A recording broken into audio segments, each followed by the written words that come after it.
evening, race fans, and welcome to the iRacing Countdown to Green for the season opener of the 2021 eNASCAR Coca-Cola iRacing Series, refreshed by Coca-Cola, live from the virtual Daytona International Speedway in Daytona Beach, Florida. A warm welcome to those of you watching on iRacing's platforms at eNASCAR.com. I'm James Pine, joined by three gentlemen who know this series very well as former drivers: Michael Guerrilla, Brandon Cattell, and Chris Overland. And guys, we are back for the 12th season of eNASCAR competition. How excited are you to get the season going? James, Chris, Mikey, it's Daytona, baby. We're ready. It's game day. It's race day. I'm spiking the ball. We're ready. Everybody's ready. I'm super excited as well. I hope tonight goes a Buccaneers type of way and not a Chiefs type of way for most drivers.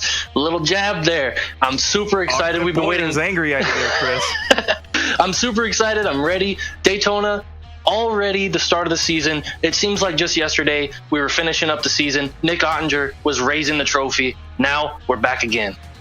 Yeah, and what a better way to come to the Super Bowl of our season, coming to Daytona International Speedway and kicking it off with new faces, new teams, new everything to the series that we'll get into here in just a short little bit. So much to talk about this Coke Series, but before we even get to the Coke Series, let's talk about some things that happened before we get to the Coke Series, because we have an all new system to get to the Coke Series, a complete rebrand. What was known as the eNASCAR iRacing Road to Pro now becomes the eNASCAR Road to Pro Qualifying Series. And what was known as the Pro Series now becomes the eNASCAR Road to Pro Contender Series. So, Mikey G, a bit of a rebrand, and I think a bit of a retrain for all of us, because we're going to have to get used to these names. They're new, but it's a new Road to Pro ladder umbrella that carries us to the eNASCAR Coca-Cola iRacing Series in 2021. Yeah, indeed. While the names may be changing, the route to the Coke Series is still the same. Obviously, you have your qualifier series leading up to the Contender Series, where you've battled it out with the former Coke Series drivers to get for those final 20 spots in the Coke Series. But honestly, it's a long road. You're still going to have that same grind for the Road to Pro up to the Contender Series. And from then on, it doesn't get any easier toward when you get to Coke Series. So really proving yourself in the qualifying Contender Series really sets you up for those teams who are looking for drivers in the Coke Series. Also, a big thank you to Ben Reagan at iRacing for the lovely series, graphics, and logos that we have in 2021. Also, no Chris Overland. The qualifying series gets a bit of a format twist for 2021. Now, at the midway point, the top 70 points are going to make a cutoff, and it's just going to be two splits to figure out which 20 drivers advance to the Contender Series in the fall.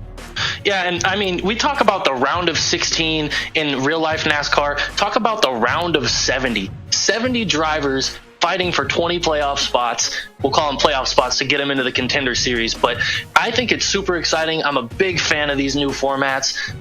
As a former champion of the Contender Series, not to toot my own horn, but we're going to be having a lot of fun this year. And the grind, like Michael said, it doesn't get any easier. These guys are going to be fighting tooth and nail. Maybe some guys who were in the series last year who want to get back in desperately. No, you had to say it, didn't you? You just had to say it. Of course. I got to toot my own horn, man. That's what I'm here for.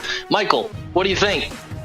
I mean, it really comes down to it. I mean, the way it's split up between the two separate rounds for the Contender Series really has to set the field apart. I mean, once you get from the entire service down to 70, that's a huge crunch, and that's going to really play into how it works out for going into the qualifying series. It's going to be incredible. I mean, it's hard to win in any of these series, let alone the Coke Series. You know, it's going to be just different. You know, obviously with the 70 drivers involved for once.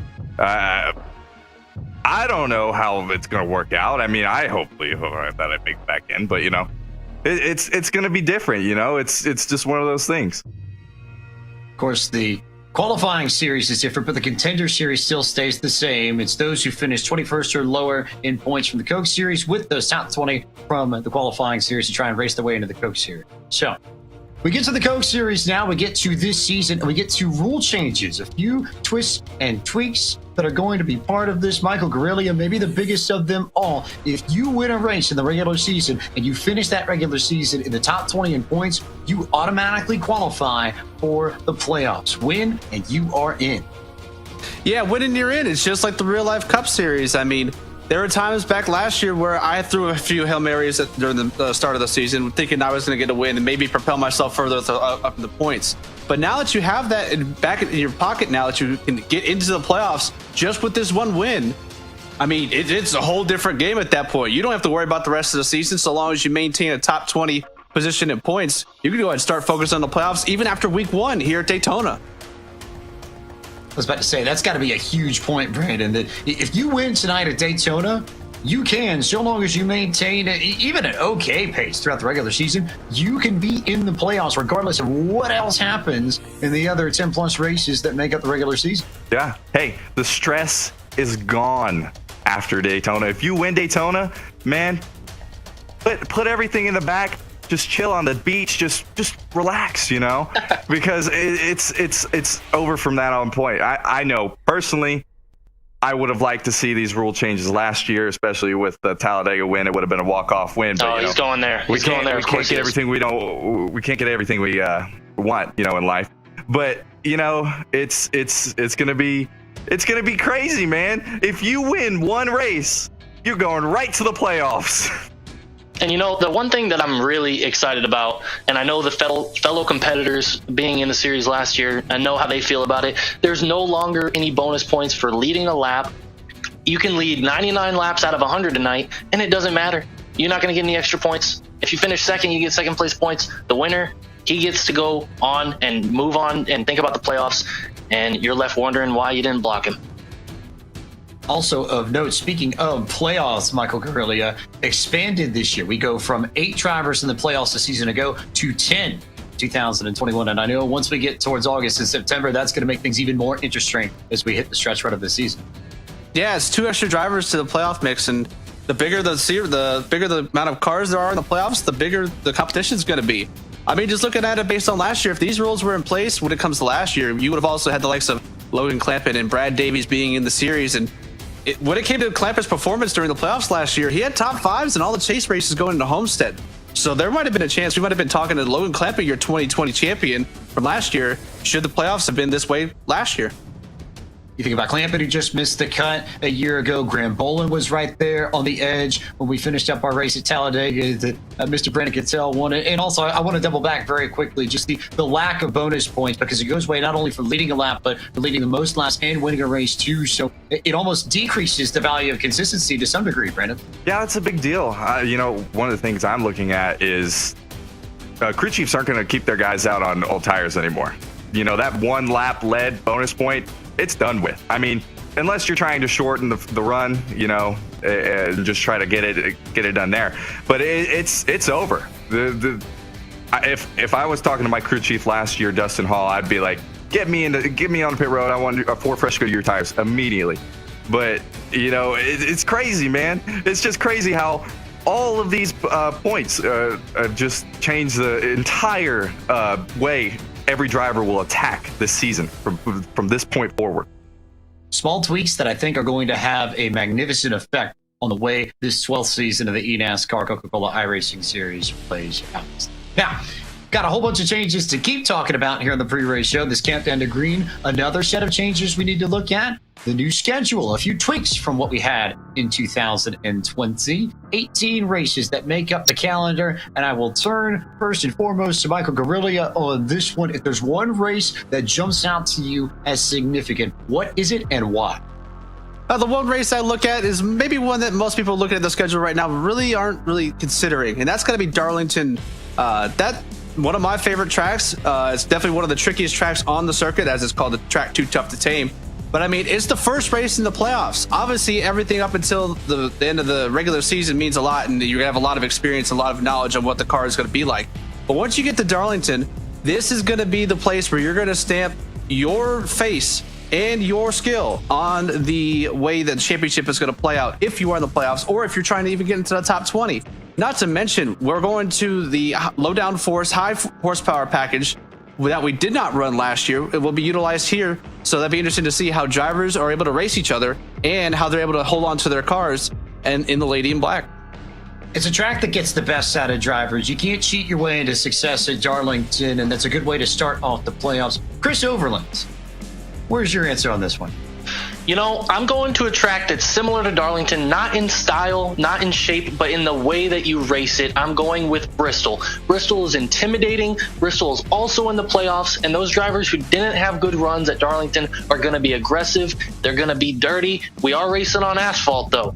So I think that Bristol is going to be one of the turning points of the season for many of the drivers, especially those in the top 10 in points in the playoffs come that race. So, I mean, Bristol, you got to get the bump and run out. You got to get the chrome horn out. I think it's going to be one of the most exciting races of the year.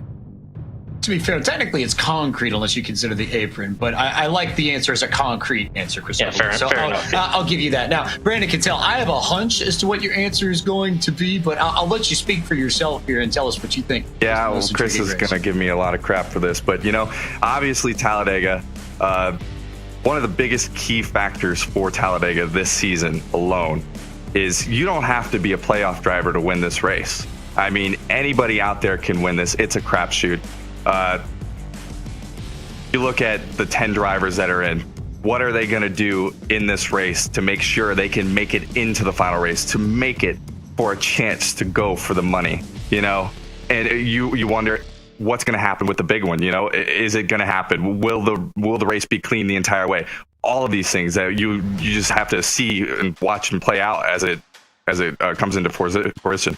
You know, I just want to point out, Cattell, you did say something that was very, very interesting to me. You said that anybody can win that Talladega race. You know, more of a random draw than it is sort of skill. I just want to point that out for last year's performance. You did a great job, buddy. And as far as the big one, we're going to probably see it tonight. So I'm really excited. I mean, all the scheduling that we have to talk about, we talked about 3 playoff races. And right now, the only thing that matters is Daytona. 3 notes here to pass along. We've got 3 road courses in Dakota and Road America to join Watkins Glen on the calendar, and no mile and a half after Charlotte at the end of May until the playoff championship in Texas in October. Worth noting there too. A lot of new drivers that we need to talk about though for this 2021 Coke Series. A whole host of names that transition to different places, even though they return to the series. Chris Overland, if there's one move between teams that sticks out, who's got maybe the most impressive, the big headline move going into 2021? Well, you can talk about Ray Alfala going to Joe Gibbs Racing. You can talk about Casey Kerwin going to XET, but I'm going to go ahead and talk about how I got replaced by John Gorlinski at Wood Brothers Racing. John is a great driver. He's been around since I was a little kid. I'm sure he wouldn't like the fact that I'm saying that, but John is a great pick. He's a great fit with Garrett Lowe over at Wood Brothers Racing. I know that they're going to be competitive this year. I know John's got the experience. He's also got the setup building skill, and he's also got the racecraft. I think John Gorlinski going to Wood Brothers is the pick. Gorlinski, of course, teammate to series champion Nick Ottinger a year ago, so it could be beneficial to Garrett Lowe in that sense. Brandon Cattell, what move has caught your eye?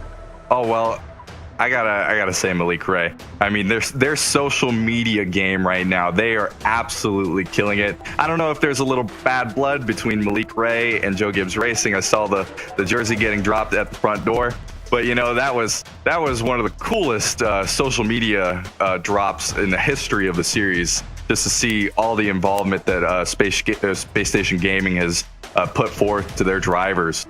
But yeah, definitely Malik Ray.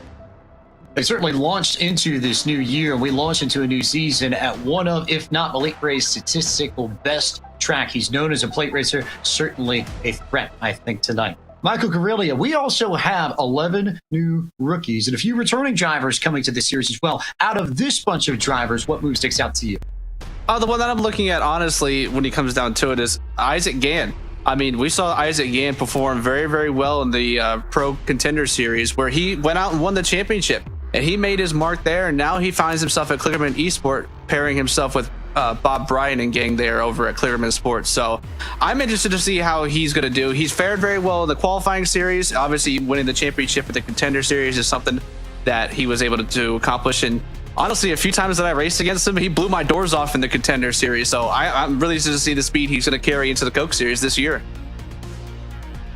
Brandon Cattell, anybody on this side of things? There's so many we could talk about. Who are you picking here? Well, I have to choose Blade Witt. He's driving my car, man. He's taken over the number 14 for Clint Boyer. Hopefully he can get more wins than I did last season in that car and make Clint proud. Chris Overland, anybody else you want to talk about here? You know, I'm kind of torn here because there's two guys that I know who can get it done. Two guys that have gotten it done before, Alan Bowes and Taylor Hurst. They both are returning to the series. They're not necessarily rookies. They have been in this position before. Alan, great driver, will show up on the flat tracks, the short tracks, tracks like Pocono even. Taylor Hurst has got probably the best racecraft of anybody I've raced around in the past couple of years, albeit he's very aggressive, but that is what it's going to take. And I think Taylor Hurst, if he could just get a little bit of luck on his side, which he hasn't had in the last couple of years, I think Taylor Hurst could be a contender for the playoffs. Also of note, I think Mitchell DeYoung going to 2311. Last year, he was Keegan Leahy's crew chief there. Now he's his teammate in that number 23 Toyota Camry. Watch for that pairing to be strong. Yeah, that man is ready tonight. He was in TeamSpeak first one. He is ready. It's about 2 or 3 hours ago. So yeah, DeYoung definitely ready to go. Now, we had the chance to catch up with our series champion before tonight's race, so we'll step aside and listen a little bit more to our man from William Byron Esports, the defending eNASCAR Coca-Cola iRacing Series champion, Nick Ottinger. The offseason was, great after our championship finale in, November at Homestead. And, I just had a lot of support system behind me going into that race, and especially, after it. I mean, we had a lot of, people contact William, with William Byron Esports and just his NASCAR, connections. Kind of congratulate him at the track and stuff was pretty, sweet to hear when we had our, championship dinner with him. And I mean, overall, it was a, great experience, through the off season to make pretty much new friends as well, and meet new people meet new people outside of iRacing that actually knew, the type of connection that racing actually brings. And it's just something special, kind of unimaginable to actually, partake in, and it's never really would have imagined to, the landscape, the championship would have brought to, personally to myself, but also to, William Byron Esports and just iRacing in general. I mean, it's grown so much, and it's just going to keep getting better and better. Going into this year, I'm looking forward to defend my championship. I mean, what better story that's to get another one, 2 in a row for William Byron Esports, and then personally for myself.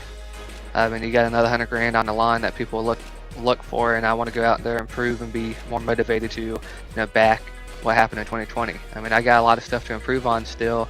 I'm still continuing to work on, and I want to meet those personal goals I set for myself each week, and also just show people out there that I'm meeting those goals, and just try to back our 2020 championship up and defend it the best we can. I mean, it's kind of hard to put into words. I mean, personally, and my trials and tribulations is what led me to, being in iRacing and, want to keep competing, and gave me an outlet pretty much to race. I mean, when I had my first open heart surgery, and I'm looking back now, man, that was 14 years ago. So I was 13 at the time. And, that was my, obviously my first big surgery of any kind. I had open heart surgery where I was actually down and out of school for a couple months. So at that point, my middle-aged brother, brought me a PS3 because I would be out of school for a while. And the first game was NASCAR 9. So, I mean, that's where I actually grew into liking racing a little bit more. I would sit down for pretty much just during the day, race on my system, go down downstairs at the time, and obviously being in school, living with my parents and stuff like that, and just go down there on Sundays and watch the racing with my dad. So I learned a little bit more on what racing was. So that's how I got my outlet into iRacing, learning and kind of wanting to actually take that leap to kind of have a little bit more of a realistic approach to driving, and getting to this level and the personal challenges I've actually had.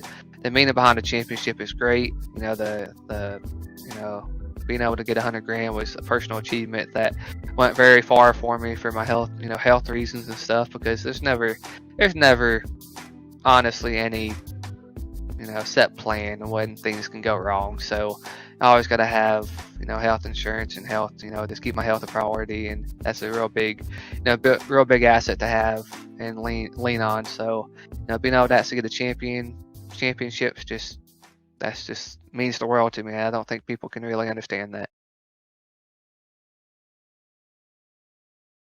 Nick Ottinger will try to improve on his runner-up finish in last Monday night's class, the preseason warm-up for tonight's race at Daytona this evening. And to learn a little bit more about the World Center of Racing, let's turn to the man who, for at least the next few hours, is technically still the most recent restrictor plate winner in the Coke Series. Brandon Cattell, take us around Daytona International Speedway. Did you hear that, Chris?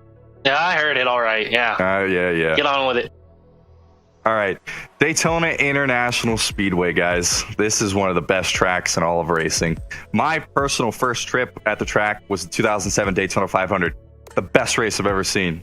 Location, Daytona Beach, Florida. You would think the track is relatively flat because Florida is a flat track. But believe it or not, the elevation is 26.25 feet or 8 meters.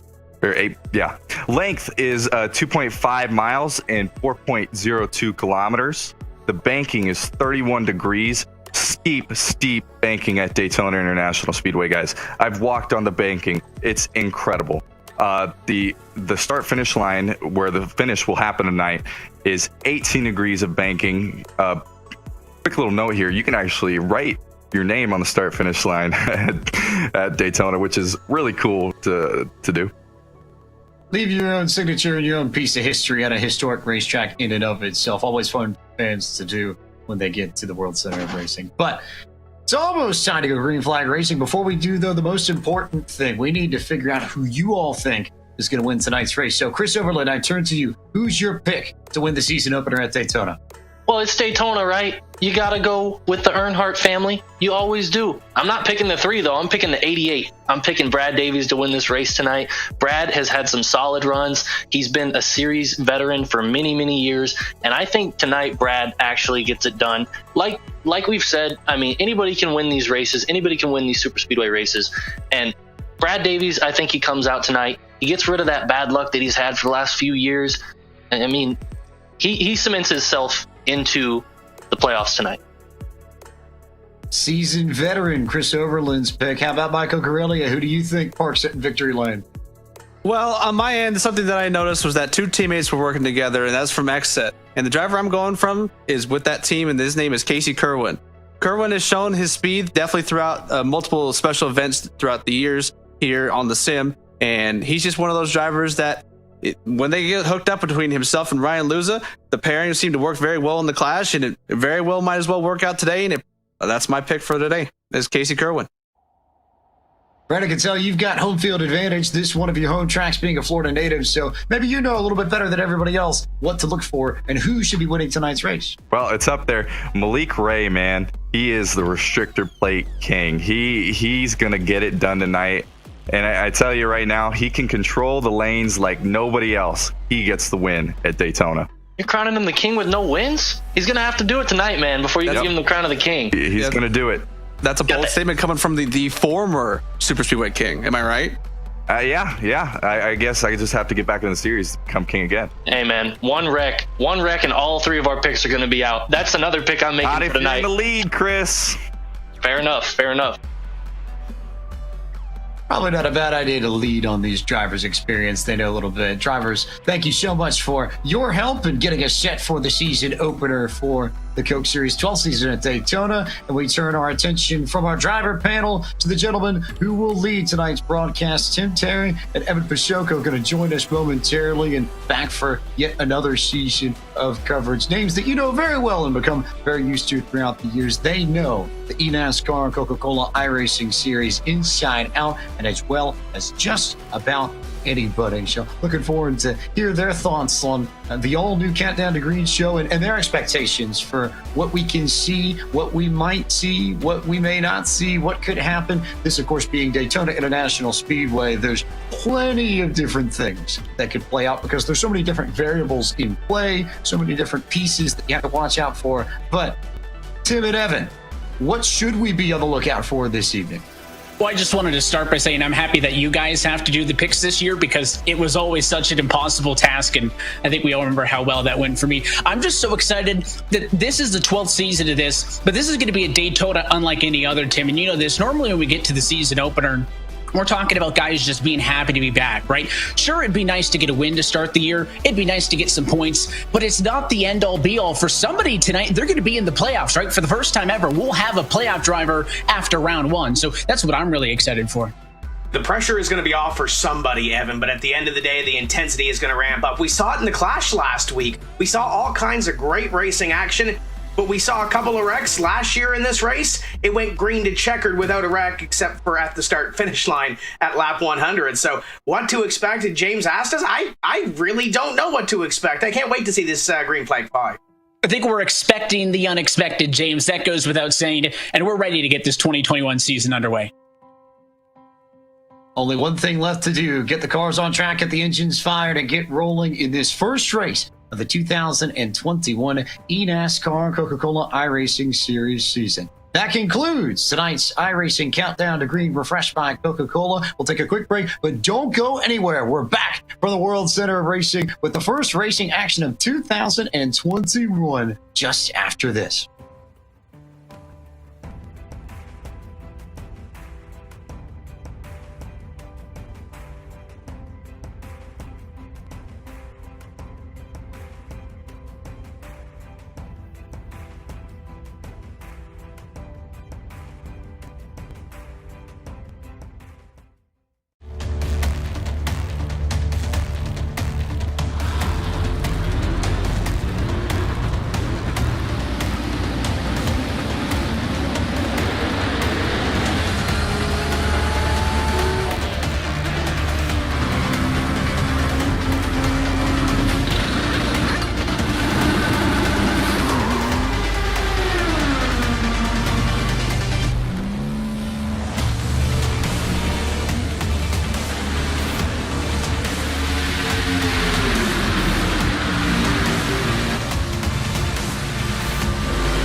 This Coca-Cola Zero Sugar tastes mighty delicious. Come on, buddy. But If you keep lying like this, you'll be a puppet forever. It's the honest truth. You're right. It's delicious. I never lie. I am where it begins. The season, the story, all of it. I am the one and only place. I am first. But for everyone involved, I am everlasting. Not here to be kind or gentle. Why would I? This is what everyone dreams about. And for one, it all becomes reality. I am the Daytona 500. I am NASCAR.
Nick Ottinger, the 2020 eNASCAR champion.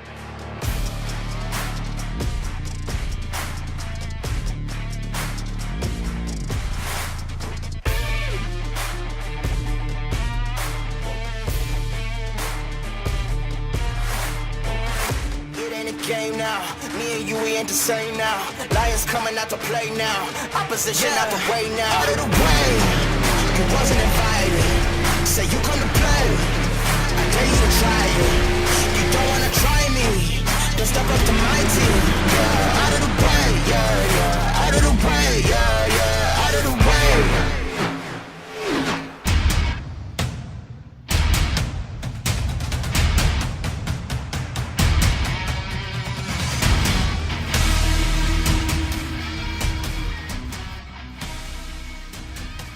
Road to $300,000 begins anew on the virtual high banks of the World Center of Racing, where tonight from the Daytona International Speedway, we say good evening, sim racing fans, and welcome to the 2021 eNASCAR Coca-Cola iRacing Series. We're happy to have you strapped in to the virtual seat and along for the ride with us for a 12th season of eNASCAR competition alongside the vet Tim Terry. As always, my name is Evan Pasoka. Tim, it's good to be back. Yeah, it's great to be back, and great to be back at Daytona. We saw some great racing last week with the Clash, and now 40 cars getting ready to hit the grid. We're going to lock somebody into the playoffs at the end of this race. I can't wait to see who ends up in victory lane. I'm ready. I don't know if I've been this excited for a season opener in quite some time. New teams, new faces, new names. We've got it all as we prepare to embark on an 18-race championship here in 2021. And, of course, it always starts with the tricky opener at Daytona. We've already got you ready with Countdown to Green, so let's give it over to tonight's Grand Marshal to get tonight underway. Hey, good evening, everyone. This is Steve Phelps. I'm the president of NASCAR. What an exciting season we had in 2020. Both on, NASCAR broadly, but then specifically in iRacing. What a tremendous partnership that we have with iRacing. The growth that was experienced was just incredible. And I think we led all sports from an esports standpoint, led by the efforts of you all. So really excited as we head into 2021. This is the 12th season for the eNASCAR Coca-Cola iRacing Series. I want to thank Coca-Cola for its partnership. This will be the largest prize purse we've ever had. So really excited about that you guys will be competing for. So this is the first of 7 days of racing here in Daytona. I couldn't be more thrilled coming in with the Daytona 500, but it really starts tonight. And I get to do my first command of all time. So with that, I'll jump right into it. Drivers, start your engines! Fire up, driver. Let's go. Fire it up. Driver, go ahead.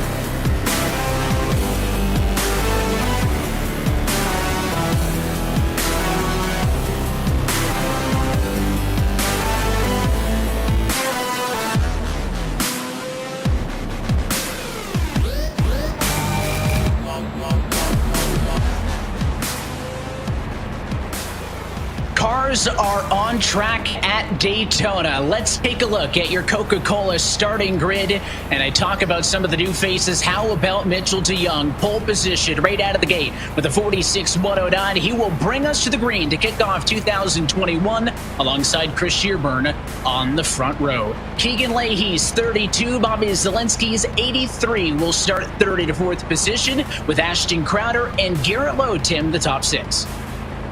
Row number 4 on this grid is going to see a couple of common names in that row when you have Jake Nichols and Zach Nichols rolling off in that next row. Logan Clampett and Casey Kerwin, two familiar names to the series in row number 5. And then Brad Davies and Ray Alfala. Talk about veterans in row number 6. And new looks as well. Just behind them, you got the likes of Dylan Duval and Alan Bowes representing McLaren Shadow, one of the new teams. Isaac Gaughan and Corey Vincent back on row number 8. And then it's a JTG duo of Derek Justice and Brian Schoenberg, your top 18.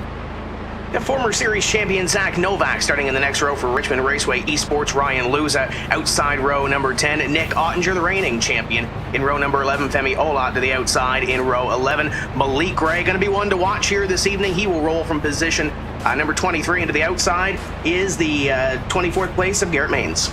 Continuing on through, you see the space station entry of Vicente Salas, Jimmy Mullis, Graham Boland, Blake Reynolds, Nathan Lyon, and John Gorlinski. We got a lot of vets, but again, a lot of new looks for all these drivers for this season. And you look back here, these guys have to get on it here at some point in this 100-lap race to get themselves to the front. Busa, Wilson, Taylor Hurst back in the series, Michael Guest, Kane Cook, and Jake Matheson coming off a top 3 finish in the Clash. Looking to try to translate that into some good look in Daytona. And then all the way at the back, Blade Witt, Michael Conti, Ryan Doucette, and Bob Bryant. So look top to bottom at your Coca-Cola starting grid at positions 1 through 40. Of course, it's a 250-mile task ahead of us. You don't need to start at the front of the field, certainly, to have a chance at Daytona. As we heard on the pre-race show, that's the beauty of this track and of this kind of track when we go plate racing, is everybody has an opportunity, highlighted this year by the fact that a race win here tonight could lock you into the playoffs for 2021. But it's not necessary to start at the front, Tim, but I know it certainly will help too. Mitchell DeYoung is on pole tonight. You're chatting with him. Well, let's ask Mitchell how important that starting position is, the 23 DoorDash car up front. Mitchell, how important is this pole position? Man, I tell you what, this is really cool. I couldn't tell you, I did not expect this at all, but I think it's a testament to, the guys that did the work on the car. We have a top 4 out of this, so incredible work by them. I'm so stoked to be here. My first start on pole. But of course, as everyone knows, we have a long race ahead. I think the difficult part starts now, so we'll have to try to manage the best we can. You've been involved in World Championship Series here on iRacing, but you're a rookie to this eNASCAR Coca-Cola iRacing Series. Does the pressure from the other series prepare you for tonight at all?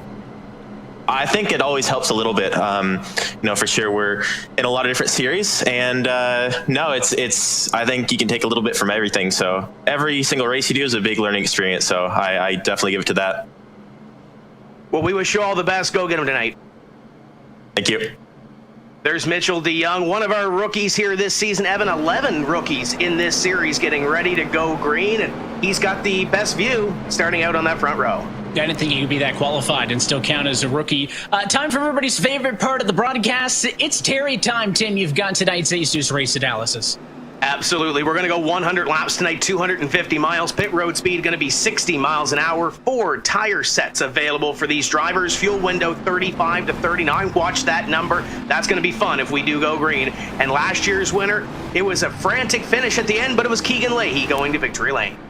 One of 2 race winners here at Daytona International Speedway last year. You've only got to have to worry about it one time here in 2021. It is going to be 18 races before we determine our champion, and it all starts here from Daytona Beach. As always, happy that you're spending a Monday evening with us on the iRacing Esports Network. The pace car going to dive to the safety of the pit lane, and the field will go into the hands of 2311's Mitchell DeYoung. A pace car down for the first time in 2021. Let's go racing from Daytona.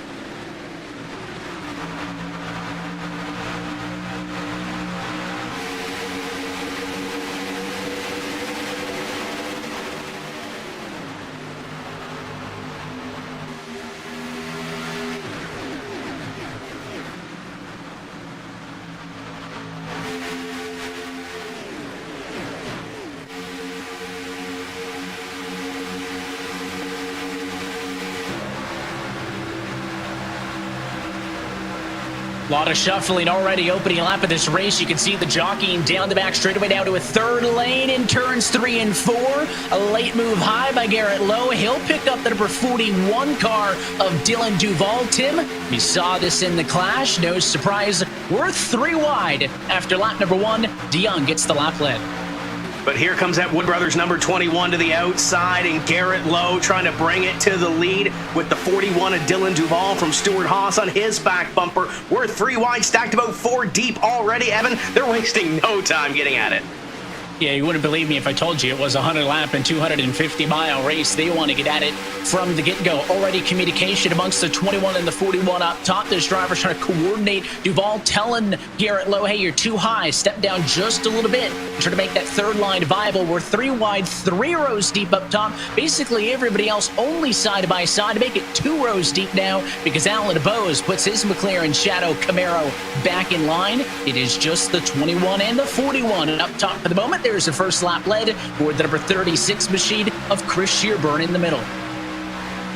You mentioned Alan Bowes. It's great to see Alan Bowes back in this series. He knows his way to victory lane at Daytona, so if anybody's going to get there, it may very well be that driver's you ride on board with the XZ number 38. Casey Kerwin trying to make his way towards the front of the field, but got plenty of time as he works that second groove, the outside groove to the inside, and it's a third groove because there goes the 90 Novak.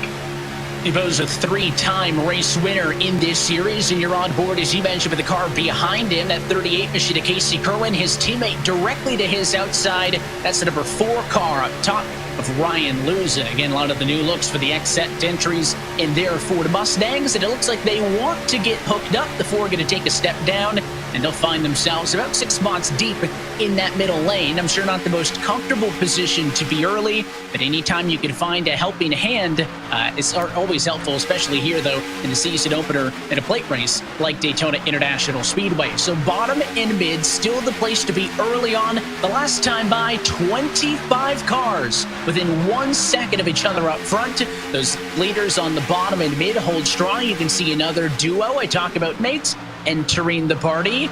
I spy the number 90 of Zach Novak up top with that number 46 of Jimmy Mullis behind him. Returning teammates to Richmond Raceway Esports, they have to be comfortable after working together for so long, albeit different colors on those race cars this season. Evan, got to get used to the 46 having those Sunoco colors on it, but they are working to that outside with Garrett Lowe and trying to bring that outside line towards the front of the field. They're about 10th place or so right now as they gain momentum down the super stretch.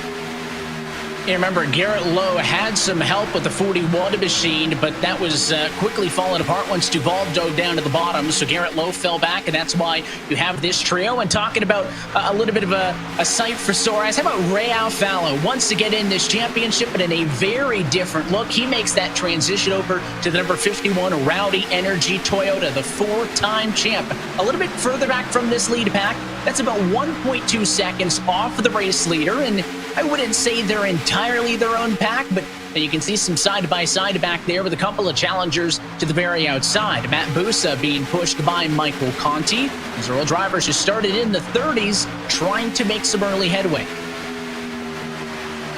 And then you see these drivers up in front kind of dancing 2 and 3 wide, trying to take the lead away and trying to see what they have early in the run and try to push their cars a little bit closer towards the front of the field. Mitchell DeYoung to the inside, Chris Shearburn in that second groove, and way up top is that 21 of Garrett Lowe trying to make it happen. They've made some moves up to the front. They've made some real estate up there, Evan, but it's only 3 cars, so they can only go so far. It's going to be Shearburn and that number 23 of DeYoung continuing to lead us around here. Yeah, with 3 cars, it's easier to coordinate than if you had 13, right? You can kind of get everybody on the same page, and you saw that big burst of speed. They made up about 4 or 5 car lengths on the top real quick, almost went all the way to the race lead. But it is going to be more difficult once they start to get a little bit hot. That's why you can see the 90 to 46. They aren't necessarily all the way on the bumper of each other because they need to keep some cool air coming to the front of those race cars.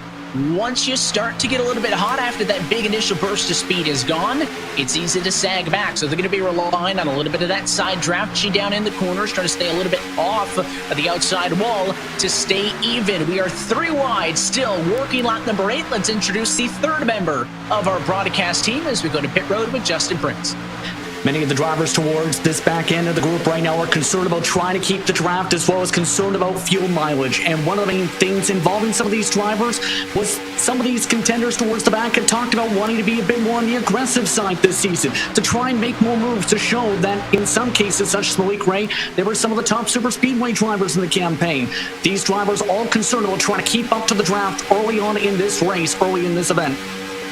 Tim, there's certainly such thing as being too far behind, and there's also such a thing as being not far enough behind, right? You want to drop back a little bit, stay out of the chaos, but you do need to walk that line. You're on board with the number 2 machine. That is Garrett Main, scored 21st position, currently drafted up with the 97 machine of Logan Clampett, representing Elliott Sadler Esports down on the bottom side of the racetrack. Offer pad on that Toyota, another one of the new teams and partners to this eNASCAR Coca-Cola iRacing series. And tell you what, he looks pretty calm for being too wide early in this one. I think he's just pretty content with riding right now at about mid-pack.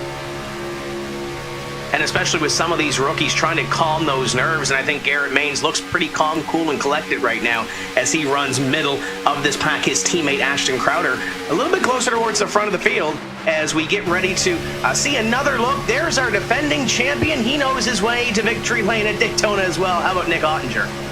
He knows a thing or two about getting it done when it matters. And Nick Ottinger, your 2018 Daytona winner, doing a good job of just kind of hanging out. I know I had just mentioned the 97 of his teammate Logan Clampett. You can see Clampett down on the bottom. That is the William Byron Esports duo for 2021. No shock that they are in and around each other. You'll see a lot of that over the course of this race. Not necessarily pushing, but 97 download, 25 up top, just staying in the same zip code. It, I think, is the priority at the moment for your defending series champion. He added himself to quite a list, Tim, of past series champions. We saw Zach Novak in 2019 become a first-time champ. Of course, the year before that, it was Ray Alfala's record 4th title in 2018, joining the likes of Luza and Conti as active drivers in the series, or also defending series champions. And speaking of series champions, how about Zach Novak on the outside, the Richmond Raceway Esports car? And he's currently in position number 6, but he is on the outside of what would be row number 2 right now as these guys continue to work around. And you can see in the rearview mirror those Sunoco colors, his teammate Jimmy Mullis following him through. And he's making sure you know that he's a defending champ with that champion patch on the t-shirt as well. Still just those 3 on the very outside. And if you're enjoying what you're seeing on track tonight and want to get in on some of the fun, now's the time to do it, because with iRacing, every day is race day. For more information on how to start your sim racing career, visit iRacing.com today for more information. Tim, just looking that shot down the back straightaway, about a dozen cars in the middle. You've got those 3 up on the very outside, and then everybody else single file stretching quite a ways back. There are more drivers that would rather not be 3 wide right now than there are drivers who want to be. I think that's clear early. And I think for the most part, they have their agendas together. You see a lot of teammates up here, Letard Esports, in that middle groove. You have 2311 to the inside trying to work together. Richmond Raceway Esports is up here as well. You've got the 21 up on top. That is the Garrett Lowe machine. We're going to ride on board with Michael Conti. Another one of those teams that kind of came back together, JRM, with Michael Conti and Brad Davies, and both of those two know a thing or two about super speedway racing. Conti, a former champion, and he's kind of got that look. He's kind of focused and ready to see what's going on ahead of him. He's ready for something to happen. I think the age-old saying is, if it ain't broke, don't fix it, right? Michael Conti mentioned a past series champion for back in 2014, also a 10-time race winner. Brad Davies, not too shabby either, a 6-time race winner. That's got him 8th on the all-time wins list. So you put those 2 drivers together, that may be the one of course, because Alfala kind of tips the scales, but one of the most winning driver duos amongst the teams in this 2021 campaign. 14 laps in to a 100-lap sprint. Tim, I was going to call it a 100-lap marathon, but they seem to be going hard from the get-go. And like we said, right when that 3 wide popped off at the end of this opening lap, this is not surprising. If you watched the clash last week, it's exactly what we saw. That one got a little bit messy. I know we alluded to how clean last year's Daytona opener was until they came to the checkered flag, but it still was a 0 in the yellow column on the stat sheet. But these races can always go so many different ways, and when it is a razor-thin margin like you are when you're 3 wide, and if you're planning on doing it all night, you're going to be 3 wide for an hour and a half, you can't step up a half a foot. You can't accidentally pinch down a half a foot too much.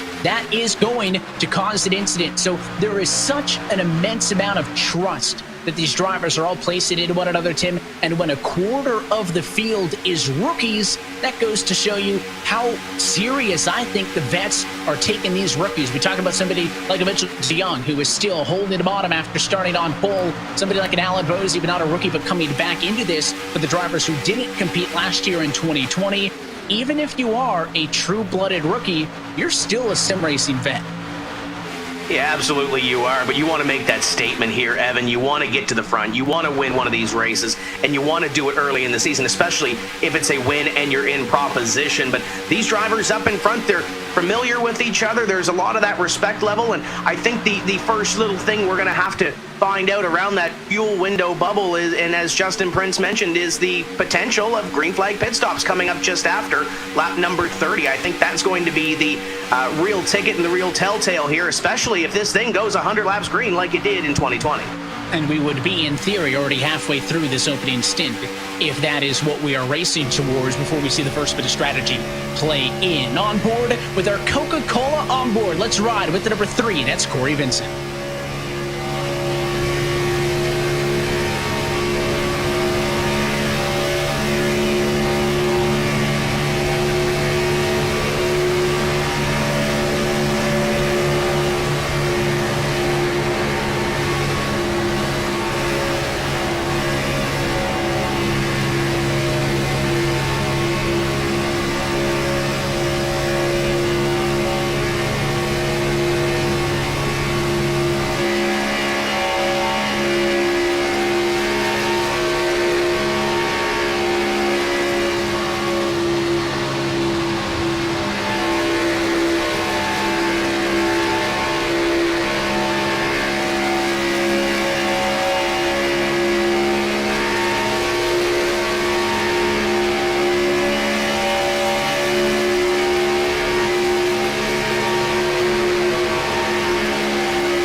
And some close moments at the front of the field. You can see the number 21 machine of Garrett Lowe now leading that middle lane. He got the push from Novak around the outside, stepped down, but a little bit of miscommunication. Chris Sherburne trying to work to the top. They nearly touched it, checked everybody up, and now Lowe going to take one more step all the way down to the double yellow line. So for the first time tonight, Mitchell DeYoung's got a look at a front bumper in front of him, and it's your new race leader, the 21 ride spin Ford of Garrett Lowe.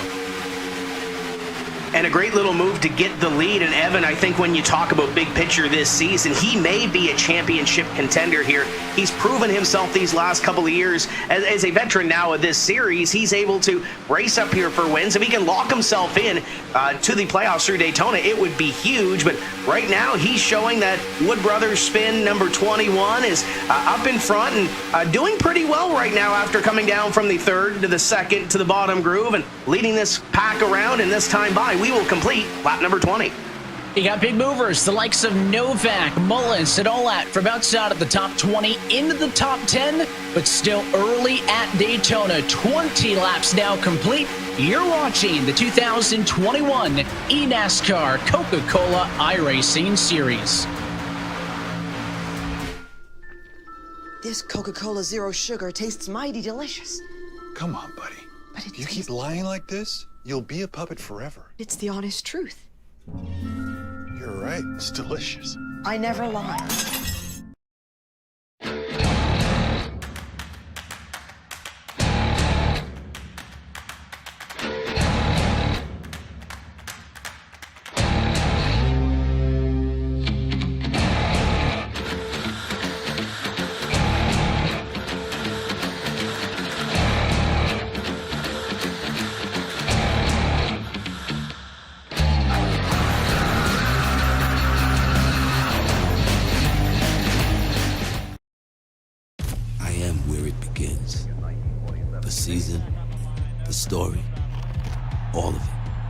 I am the one and only place. I am first. But for everyone involved, I am everlasting. Not here to be kind or gentle. Why would I? This is what everyone dreams about. And for one, it all becomes reality. I am the Daytona 500. I am NASCAR.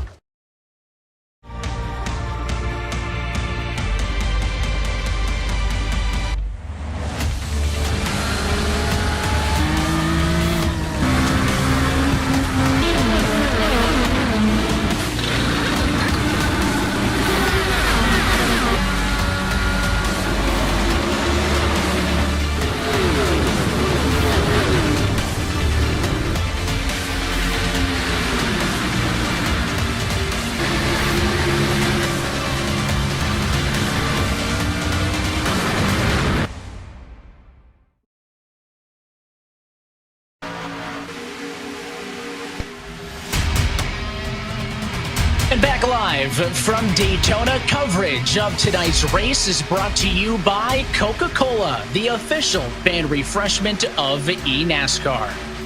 And by Asus, the official gaming hardware partner of the eNASCAR Coca-Cola iRacing Series.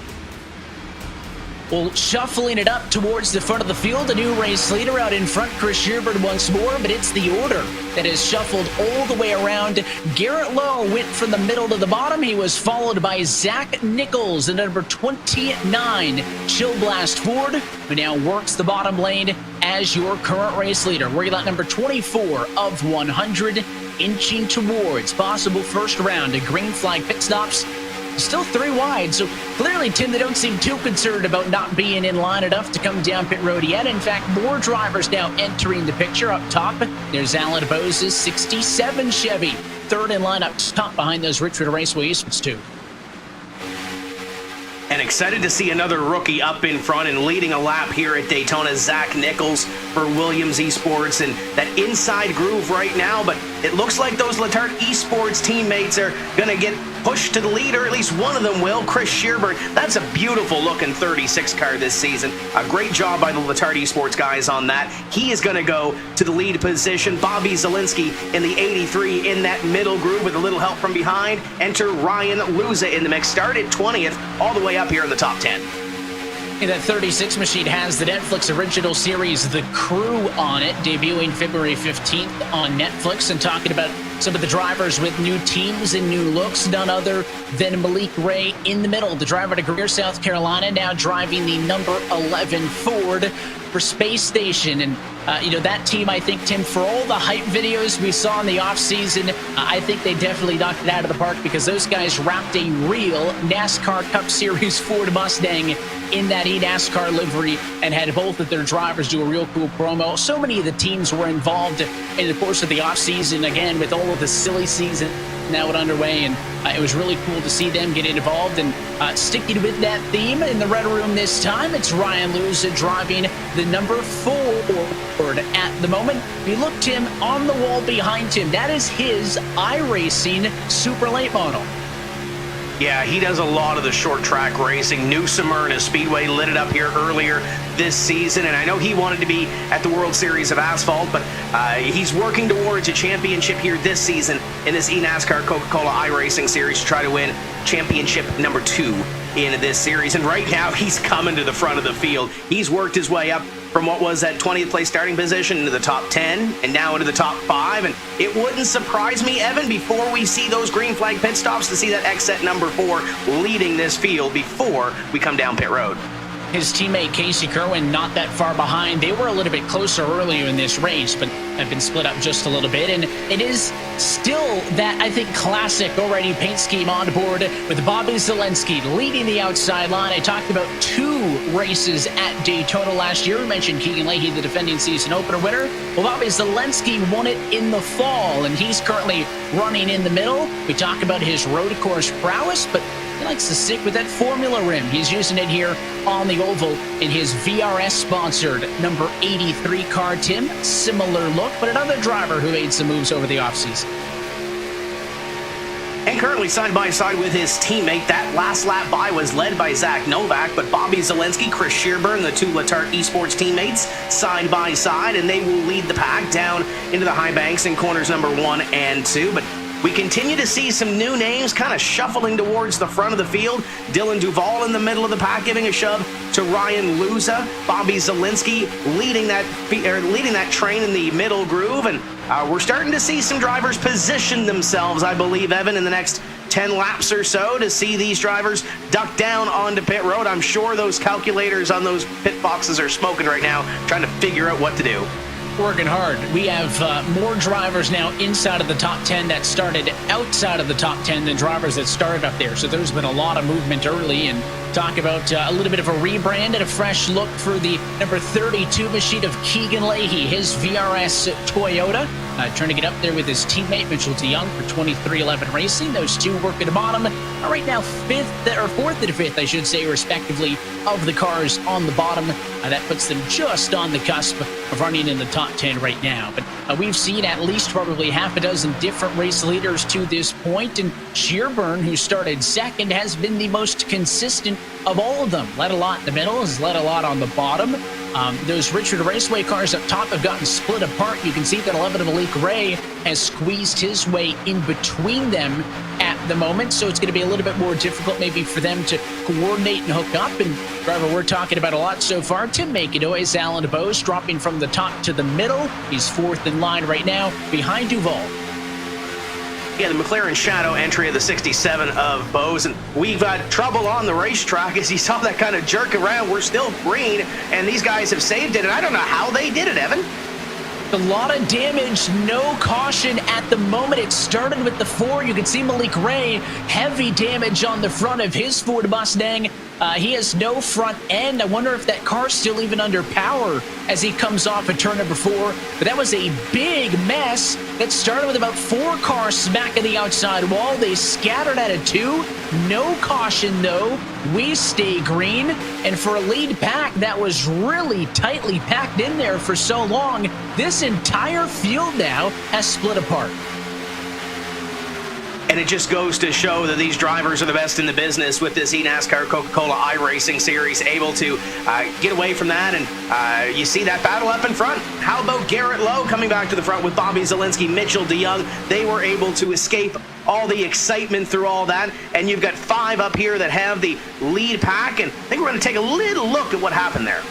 So I'm going to look for the 4. I saw Ryan Luza, second in line in the middle. That's the number 90 machine up on top of him.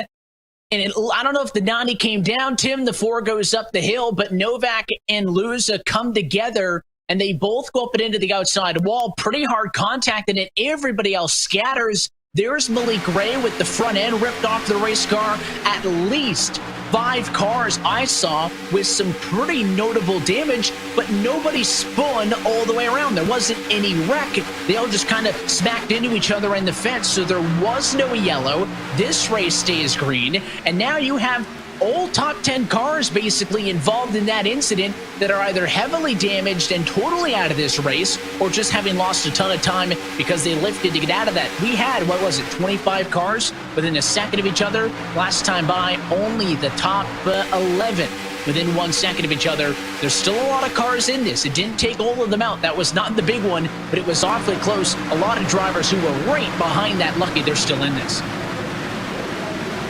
And all the race cars we started with, Evan, are still on the racetrack right now. So that's a good sign, but there's going to be some with a lot of damage having to be repaired and probably out of the running to win this race this evening. How about last season's winner in this race, Keegan Leahy, going to the top of the board, the VRS number 32 for 2311, and he is going to come by this time and complete lap number 34 on the racetrack.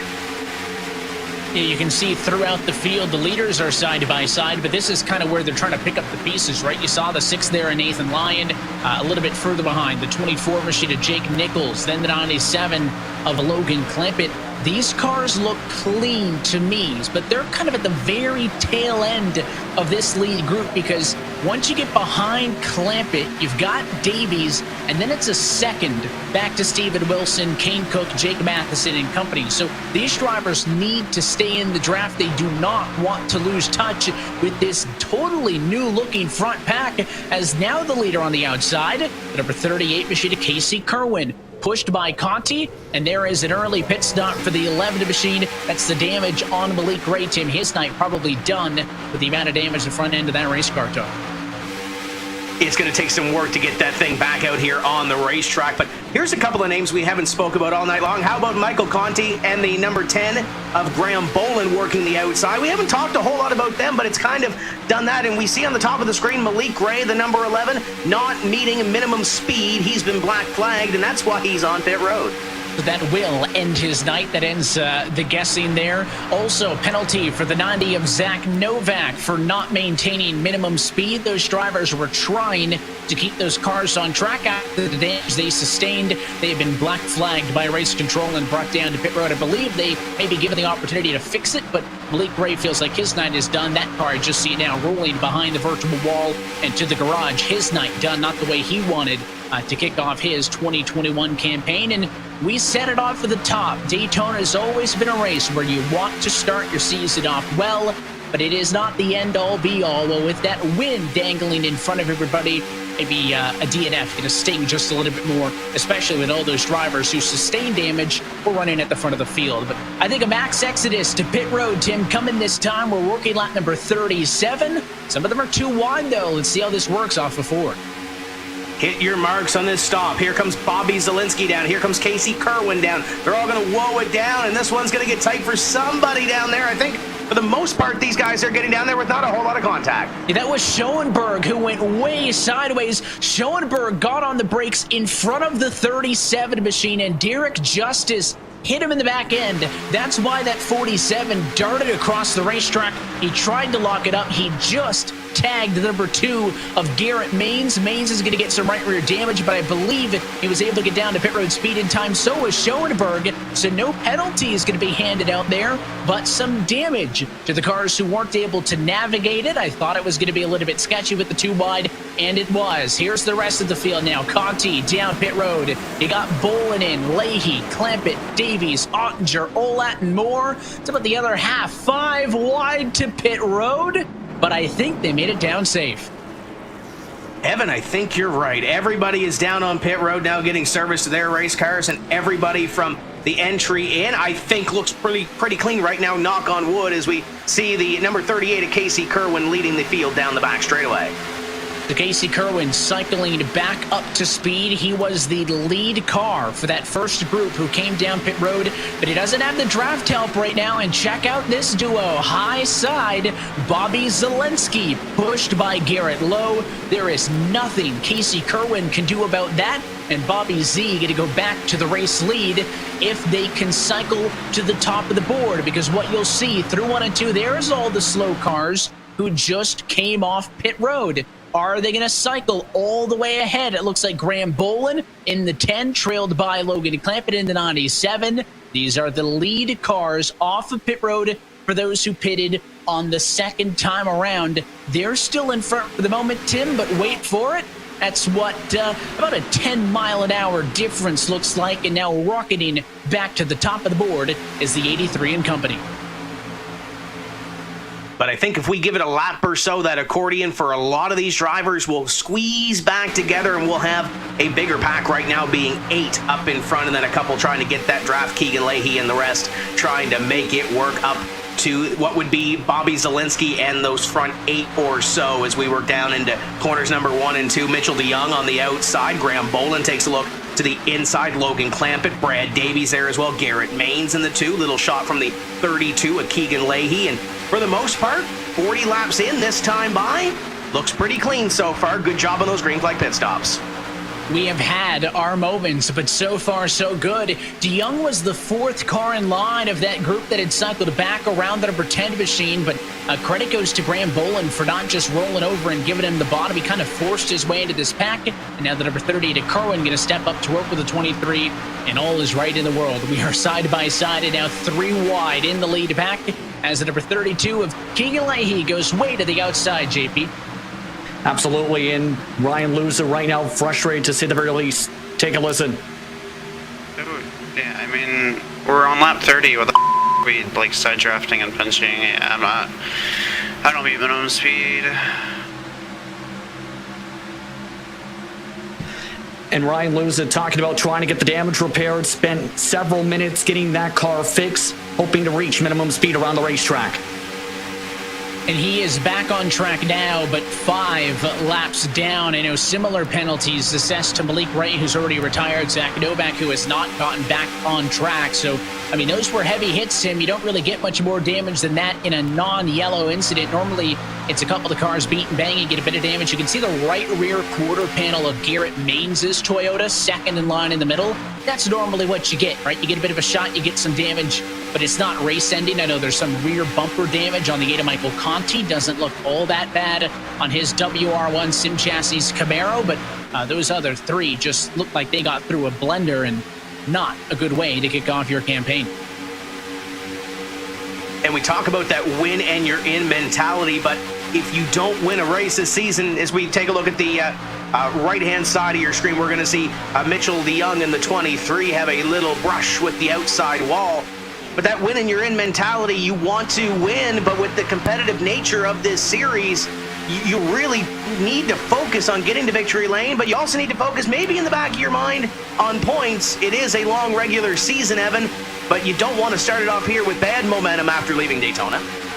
And saw with that replay a little bit friendly with the outside wall was the 23 of DeYoung. Michael Conti not leaving much room to spare as he will slide from the 3rd lane down to the middle and now leads that line. Atop the number 2 of Mains. You've also got the 44 of Isaac Gahn in there for Klingerman Sport through the middle. His Valvoline entry ahead of defending champion Nick Ottinger. Femi Olat now in that number 18 Interstate Batteries Toyota entry for Gibbs Gaming. All the new looks, all the new faces. Going to be an adjustment period, I think, for the first couple of weeks of this year. And now without his teammate, the 46, Jimmy Mullis, trying to make the middle work. Yeah, you look up ahead of him. That's Derek Justice in the 37, another one of the rookies to the series. Glad to see Derek make it in here. A great personality on his social media, and he's trying to push to the front. But Jimmy Mullis, brand new colors on his race car, not new to the Richmond Raceway Esports team. Sunoco is on the hood of that 46, and a beautiful looking paint job that is. He's trying to bring that towards the front of the field. I think there's a lot of contenders for some of the best paints we've seen in this series in quite some time. And the objective, at least at a race like this, is to keep the car looking showroom ready.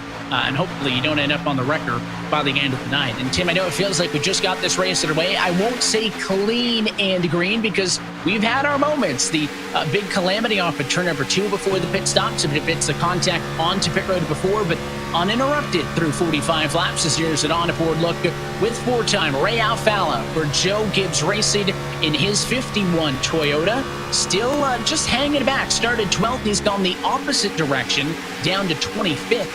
You can see him just at the top of your screen there as they rolled off for 4. This lead pack has reestablished itself as a 27-car group. You got your top, I'd say, dozen or so are in this 2 and 3 wide bit, and then the second half a single file off to the rear. We are still a pit cycle away from getting to the home stretch to the end of this race, Tim. So while some drivers want to go at it, look at Conti to the outside, right up in front of the 32 of Keegan Leahy to cut him off. And talking about Isaac Gahn, your Contender Series champion, trying to make some noise in the middle in his Klingerman Sport entry. Chevy this year, by the way, Tim.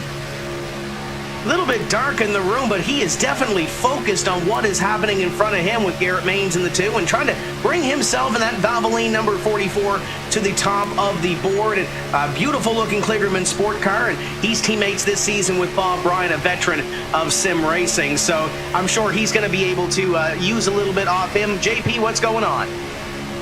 Well, Isaac Gann currently looking comfortable at the moment, had talked about with me earlier in the week about wanting to try and make sure he performs well in this series in full work terms. I don't want to participate. He says he's been watching this series for a decade and knows many of these drivers. He just doesn't want to hold a driver's spot. A driver that's been around on the circuit since 2013 and ramped up participation in 2020 has been making a statement with that performance in the Contender Series, now is looking to see what he can do here right now, making his way to the front, wanted some track position and some valuable points in this race.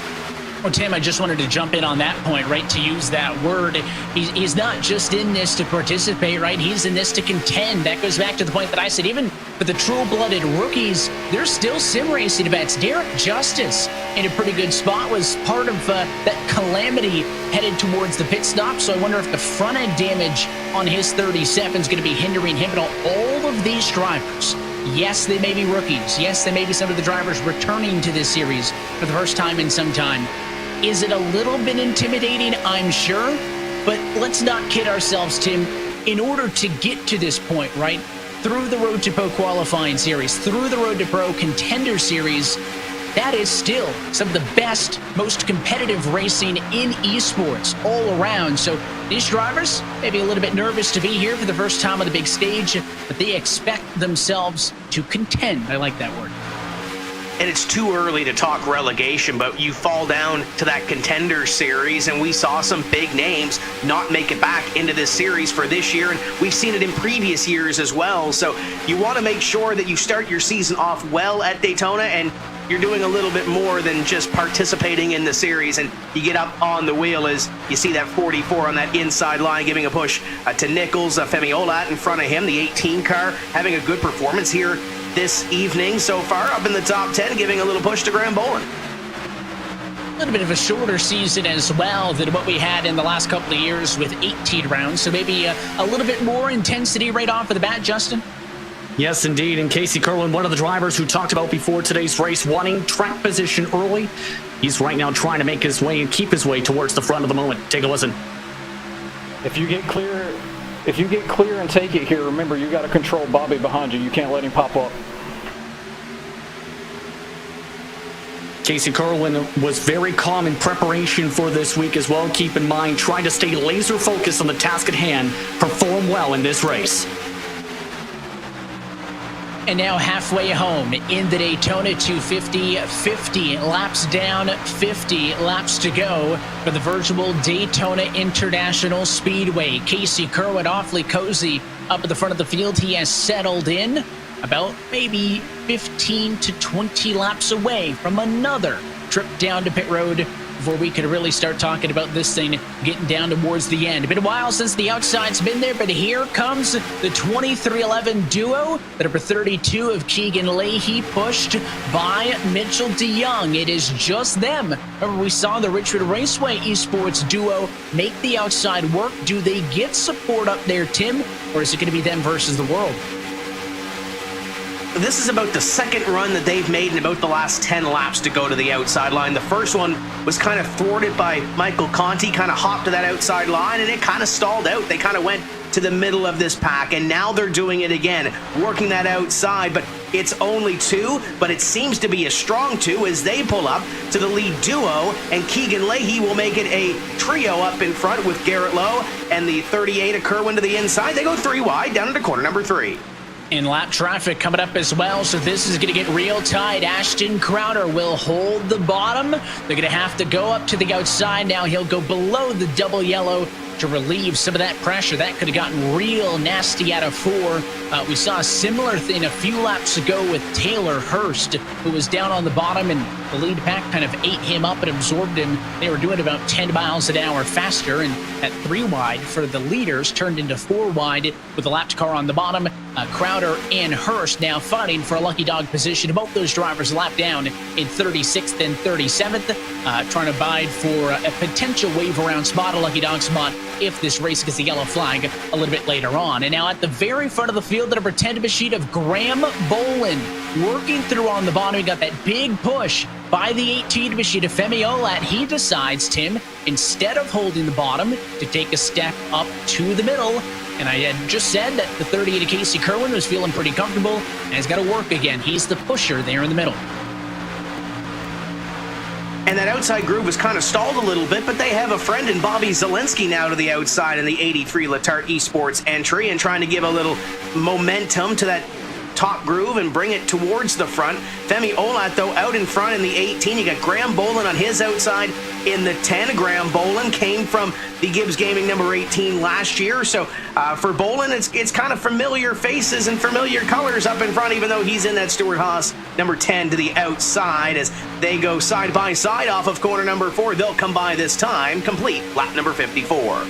Got to be like an out-of-body experience, right? Driving right alongside the car that you drove last year. Same colors at all this time, though, with Femi behind the wheel, leading now on the inside line. So a trio up top. Most cars are actually in the middle line right now. And a bit of a scarcity down low as behind the 18 of Olat, you've got the 29 of Zach Nichols. We've talked about him a good bit tonight. Then Isaac Gahn, followed by the 2 of Garrett Maines and that 37 of Derek Justice. So a lot of those new faces working the inside line right now, Tim, at lap 55. And you kind of mentioned the damage on the 37 of Derek Justice. Been watching that car for the last 2 laps or so. The thing is able to suck up in traffic and able to get there. So I think the 37 of Justice may be okay here. You can see he's in that lead draft and mixing it up here in the top 10. Michael Conti goes to that bottom line, and that third groove, Evan, has kind of disintegrated. It's kind of left each other, but those 3 that were on the outside are now on what would be the new outside line in the second groove as they give a little push to Kerwin and Graham Bolin as they work down the straightaway. And it looks like, for the most part, as you can see in that shot there, most of this pack is 2x2. And we'll see how long that lasts. And of course, it was the 3 wide that took out one of your top contenders in this one. Chatting now with the driver of the Bernina machine, Zach Novak. And Zach, I know you didn't want to be talking to us this early on, but it at least looked like a good start to your 2021 campaign. You were up there with Jimmy Mullis, your teammate, towards the front of the field, and all of a sudden, in the blink of an eye, it was kind of gone. What did you see from behind the wheel? I don't know. I was pinching pretty hard there to try and maximize the momentum, and that's what I was doing to get Garrett out front. And then we finally were starting to build a run with Jimmy, and I guess Luza just came up. I'm not really sure. I looked at the replay and it looked like that, but not much you can do there, man. I'm trying my hardest to go to the front, and I'm pinching pretty hard, but everybody should be able to hold the line, so I'm not really sure why we can't, but it is what it is. I know it's a bit different this year, of course, with that win in your in dangling in front of you. Was that maybe the reason why you guys wanted to be up front and in the mix, or was it the fact that, listen, you had the support, you guys were starting up front? I mean, why get out there in that 3 wide so early? I mean, to put it simply, I just wanted to be out front. I started mid-pack, and I kind of told myself before the race I wanted to be, up front in the mix or out hanging out back. So, the first option was obviously to go try and be out front, and we got up there pretty quick, and we're contending for the lead, and I believe we led a lap as well. So that was definitely the right choice. It just was unfortunate that we got caught up in that wreck. Long way to go still this year, Zach. I know it's not the starter you wanted, but thanks for chatting with us. Thanks, guys. So that is the driver of the number 90 machine, Zach Novak. He'll finish this race 39th position after being towards the front for a bunch of the get-go in this, and he's still got a teammate to cheer on. And Tim, you're never safe no matter where you are on track here at Daytona. You can see the 18 of Olat going from the bottom to the middle, but again, holding it for the time being. Looked like he was trying to maybe bring Graham Bolin in the 10 car down of that Stuart Haas sports car, going to maintain that middle. And I'm sure these drivers aren't in any hurry to give up their position as the lead car in the line. It does come with a little bit of power. I've got that feeling you're starting to see some of these cars dance around a little bit, Evan. The fuel's starting to burn off. I saw Casey Kerwin in the middle of that pack. You just kind of get a little light by the looks of it. Got a little sideways as much as you can going straight in this draft. And it looks like they've got it back to a manageable situation, but Femi Olan in the number 18 continuing to lead this field around Graham Bolin. And that outside line, those 2311 racing drivers are determined to come to the front of the field on that third groove. And you got the 83 of Letard Esports also up there as well. You've got Bobby Zielinski trying to help Keegan Leahy and Mitchell DeYoung right there along with those guys. So they're trying to work together, and I think try to get that outside groove to work. But at this point, 60 laps completed, it hasn't really got it to the lead with 2 cars. Interesting to see some of those drivers working with teammates and others just working, with longtime friends, guys that they're comfortable with on track. You can see on board there with the number 1 of Ashton Crowder, his Elliott Sadler Esports teammate not that far away, and I know that they're all hoping for a good result. We're happy to have Elliott's team with us in this eNASCAR Coca-Cola iRacing Series for 2021, and wanted to pass on our best wishes and condolences to Elliott, who lost a close friend, and I know that he is hoping this team can get a good result for them tonight, and hopefully pull through some positivity for that group of drivers, and an awesome group to see get involved with us here for this 12th season of eNASCAR racing on iRacing. Tim, they're doing pretty good. We've seen a lot of teammate duos together, working together, drafting together. The pit stops, I think, shuffled a little bit of them up, but not a lot of them have been able to stay together. That Sadler duo looking pretty good. Not an awful debut night for them, and I would say. We'll say it once more. If you're enjoying the action on track, if you want to be doing this one day in the eNASCAR Coca-Cola iRacing Series, the one way to do it is to start your sim racing career today, because every day is race day on iRacing. For more info, log on to iRacing.com. See how you can get your esports sim racing career started. And you mentioned that number 1 car of Ashton Crowder in the middle of this pack as we see Ryan Luza go one more lap down. Crowder is actually in the free pass spot right now, currently 1 lap down in 36. So if we were to get a yellow flag, he would be in position for that. He's battling the 33 of Taylor Hurst for that position, as you see a couple of drivers drop down and go a lap down. So as I said, that the free pass position may now be a 4-car battle, as we have the 67 of Bose and the 47 of Schoenberg joining them. And I think in the catbird seat, you're right, is going to be Crowder there in that 1 machine. If he can stick with the 2, or at least close to him. Again, they're not really drafted at the moment, but if he can stay in these lead cars, those guys that get lapped, they're going to get swallowed up, but they're going to be down by, Alan Bose and Taylor Hurst and those names right towards the back of this lead pack. And Ashton Crowder is really hoping that he can get a yellow to get that lucky dog free pass and get back to the lead lap. It's a big if, though. We are almost 2/3 of the way through this Daytona 250. I don't think we've had a single lap where the difference between first and second has been more than the car length, maybe aside, from our pit cycle a little bit earlier on in this one. But it has been a season opener with some fireworks. 33 of the 40 cars who started this race are still on the lead lap. Big names, the likes of Zach Novak, the likes of Malik Ray are out of this race early. And you can see Femi Olat trying to control both lanes. He'll go from the bottom to the middle. Justin is really trying to maintain control as those pit stops loom closer. Yes, indeed. And let's take a listen to some of the audio here as he's right now feeling very comfortable up towards this front. Is Bobby getting a big push at all? Because I imagine I can come up in front of Graham and then we can start controlling. Femi Olat, of course, 21 positions gained in this race, and someone that gained a lot of confidence throughout 2020 and the road to try and get his way to here.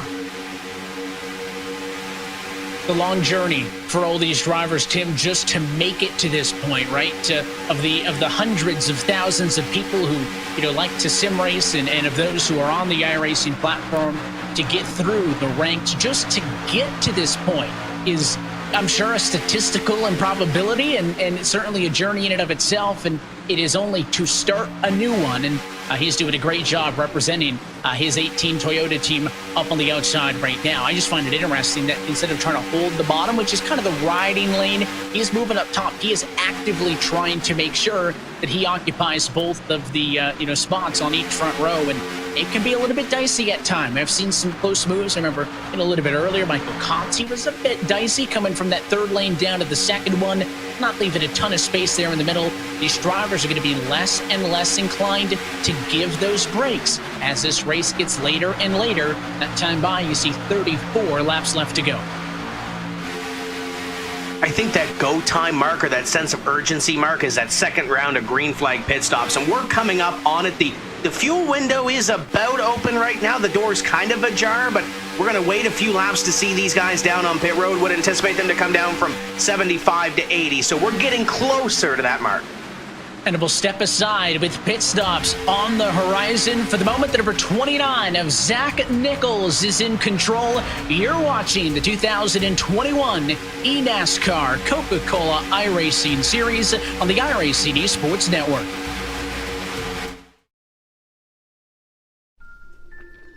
This Coca-Cola Zero Sugar tastes mighty delicious. Come on, buddy. But if you keep lying like this, you'll be a puppet forever. It's the honest truth. You're right. It's delicious. I never lie.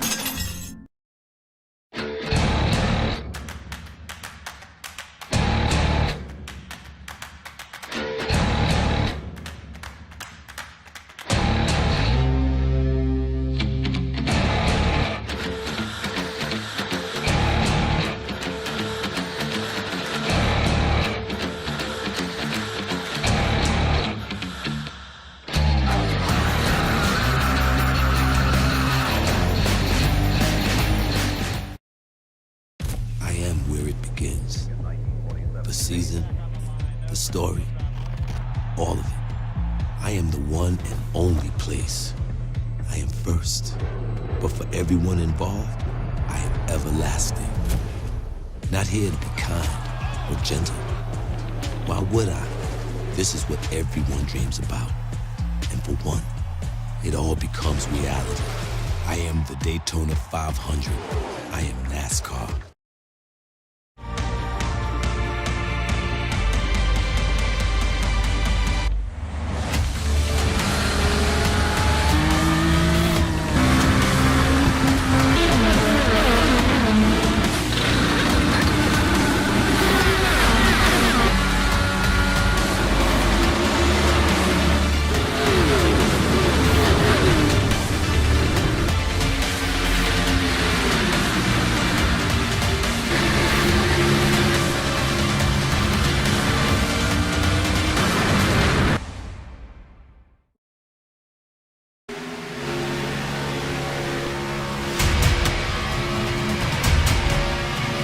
Coverage of tonight's race is brought to you by Coca-Cola, the official fan refreshment of eNASCAR. And by Asus, the official gaming hardware partner of the eNASCAR Coca-Cola iRacing Series. We're working lap number 71 of 100, and happy that you're with us on the iRacing Esports Network. We ride on board with the number 2 of Garrett Maines. Up top, Tim Terry, Evan Pasoko on the call with you, and Tim getting a little bit dicey as we wait for our second and final trip to pit road. So far, not scare-free, but caution-free in this season opener. Working lap number 71 at the moment. That window now, I think, is wide open. Maybe these drivers opting to save a little bit of fuel for the back end in case overtime is necessary. But so far, everybody in agreement. Now's not the time. On our first cycle of pit stops, everybody pitted within a 2-lap window. And I would think that window, you mentioned the door being open. I think the window's definitely open too to come down pit road in the next 3, 4, 5 laps or so to see the majority of these cars down there. But you mentioned a couple of scary and a couple of maybe tense moments around here. These guys have got back to 2x2 instead of that, the 3 wide that the outside line started to form and started to get to the front of the field. So I think these guys are starting to position themselves to bring them onto pit road in about 3 or 4 laps and set up what should be the final round of green flag pit stops. And when I mentioned scares, one of those was a bit of the contact that we saw coming to pit road for the first time. So maybe it will show these drivers 2 and 3 wide off of turn 4, trying to get down to pit road. Not the safest of ideas when you get a lot of traffic to come through. There were some bits of miscommunication that led to some contact, Justin. Yes, indeed, and that actually has seen a couple drivers thinking of pitting early to try and focus on their pit entry, but a majority of the drivers are within about 5 laps of their fuel window. Some are actually considering as well to not take tires during this pit stop sequence to close things out. Again, pit stops expected with the next 5. But we are waiting for them to dive down pit road, and there's the report, Tim, within 5. These drivers will be down pit road, going to come closer to 3/4 distance in this race than it would, I think, to 2/3 distance, so they are certainly trying to hang on to a little bit extra. It's not all too wide. Look at way up top, 3 wide with Kane Cook in the number 15 Fistful of Bourbon Ford. He's going to tuck in line behind the 55 of Vicente Salas, who's running in about 18th position right now, and a bit more 3 wide lapped traffic up on the outside. Ryan Luza falling an 8th lap down after he has been limping for quite some time with a bit of damage. So it's not to say that everybody is in agreement, because if I'm in this part of the pack right now, look at Leahy going to the very outside, thinking about some 3 wide as well there, Tim. If I'm in this mid pack here, I don't know if I want to be 15th in 10 laps. 15th is probably fine right now, right? 26 laps to go. When we get out of pit stops, I'm looking to be top 12. Get into the top 10 at some point. All of these other drivers are going to set their sights up, and that is going to be, I think, when these drivers have to decide, is it going to be elbows up, or are they going to stay as passive as long as they can? Michael Conti said over the radio he was coming down pit road this time. He has been joined by a chorus of drivers. Your top 5 are single file. Who comes in at lap 75? Hand out the window from the 29 that last time by the stripe, so I think the 29 of Nichols is going to lead us down into pit road, and indeed he will. And here comes half of this field. Who makes the mistake? Who is able to get onto pit road? 2 and 3 wide, and a little bit of pushing and shoving, but for the most part, I think everybody's down here clean. Pit road speed was 60 miles an hour, Tim. Your race leader, Zach Nichols, may have sped. He was one of the drivers who locked up the tires. That was awfully close. I clocked him at about 72 at the cone. Pit road speed is 60. Granted, there is a little bit of leeway if he can slow that car down in time. Drivers down pit road are going to go for fuel and for tires. But it appears that Nichols on pit road, Tim, I'm just looking at it. I think he does have a penalty. Look at everybody else leaving pit road. Zach Nichols is still in the box. I think your leader had a penalty. Here comes the rest of them now. Davies in his Axe Chevrolet will lead them down, lock it up the tires, but I think that group got it done. Some beautiful moves onto pit road, and you see the leaders on the racetrack. That is the 32 of Keegan Leahy, familiar place from last year up in front, and then the 9, the big green egg, number 9, Michael Guest, having a great run here as these 6 or 7 position themselves down the back and get ready to potentially enter pit road this time. They are the lone ones, still waiting for them to dive down pit road. I said that last time everybody did it in 2. This may come in 3. There's that second group of cars speeding off of pit road. I don't think anybody had any major issues. Now here come your third group, Leahy, and look at the drive to the outside. Hello, Logan Clampett, who locks up the brakes. You got Guest, Lyon, Cook, Matheson down pit road. That's a half a dozen in for service. We got one around in the middle of this pack here in the grass. We stay green for the time being, but we had one driver with an off through the grass coming off the pit road. I didn't catch the number on that one, Evan. That is Alan Bowes in the 67, former winner here at Daytona. That's a tough break. Tough break, especially for how good he was running all night long, and he was 2 wide on the access road, Tim. He wasn't the only one that had issues. Mitchell DeYoung bumped Dylan Duval on the access road at about 100 and something miles an hour, so they were pretty aggressive trying to get track position and speed, blending to back up and onto the surface. Hearing a lot of 2-tire calls in the strategy. Keegan Leahy has been overtaken down on the bottom of the racetrack, and 29 to be seen of Zach Nichols, maybe the driver cycling all the way back to the top if he can help it. Or is he going to be stuck on the 1 lap down spot? We'll have to wait to see where the scoring positions cycle through this time. But already a lot of drivers up to speed. Keegan Leahy getting swallowed up by this pack in turn 4. And Derek Justice speeding on pit road. Tough break for that number 37 who was running up front. We mentioned Zach Nichols might have been a little hot on pit road. Derek Justice definitely hot on pit road. Maybe a couple of rookie mistakes out of these drivers. But now, Evan, those green flag pit stops, they've cycled through. And now, what do you have left to get to the front? There's Michael Guest, the fistful of bourbon, big green egg, number 9. And he's got a pack coming up behind him. He took 2 tires on his stop. It was good for track position, but it's not going to be good for speed. So Nichols, who led down pit road, Tim, courtesy of the penalty, is a lap down, and It's going to be short-lived for the 9 car. Put on the brakes. The inside going to check up hard. A big bobble by Corey Vincent, but they hang on to it, and the cars on the outside, the big winners, because they get around Michael Guest without trouble. And now to the race lead goes the 97 to clamp it with his William Byron Esports teammate of Nick Ottinger. They are sitting first and second with 21 to go. You ride on board with Michael Guest in the number 9, and we mentioned teammates up there. How about the Jim Beaver Esports teammates up in front? Kane Cook has joined Michael Guest up there, and they are in the top 10 and poised to make a run when they come back by this time. 20 laps to go in this thing, and it's now time to go. We talked about that window opening, that switch flipping.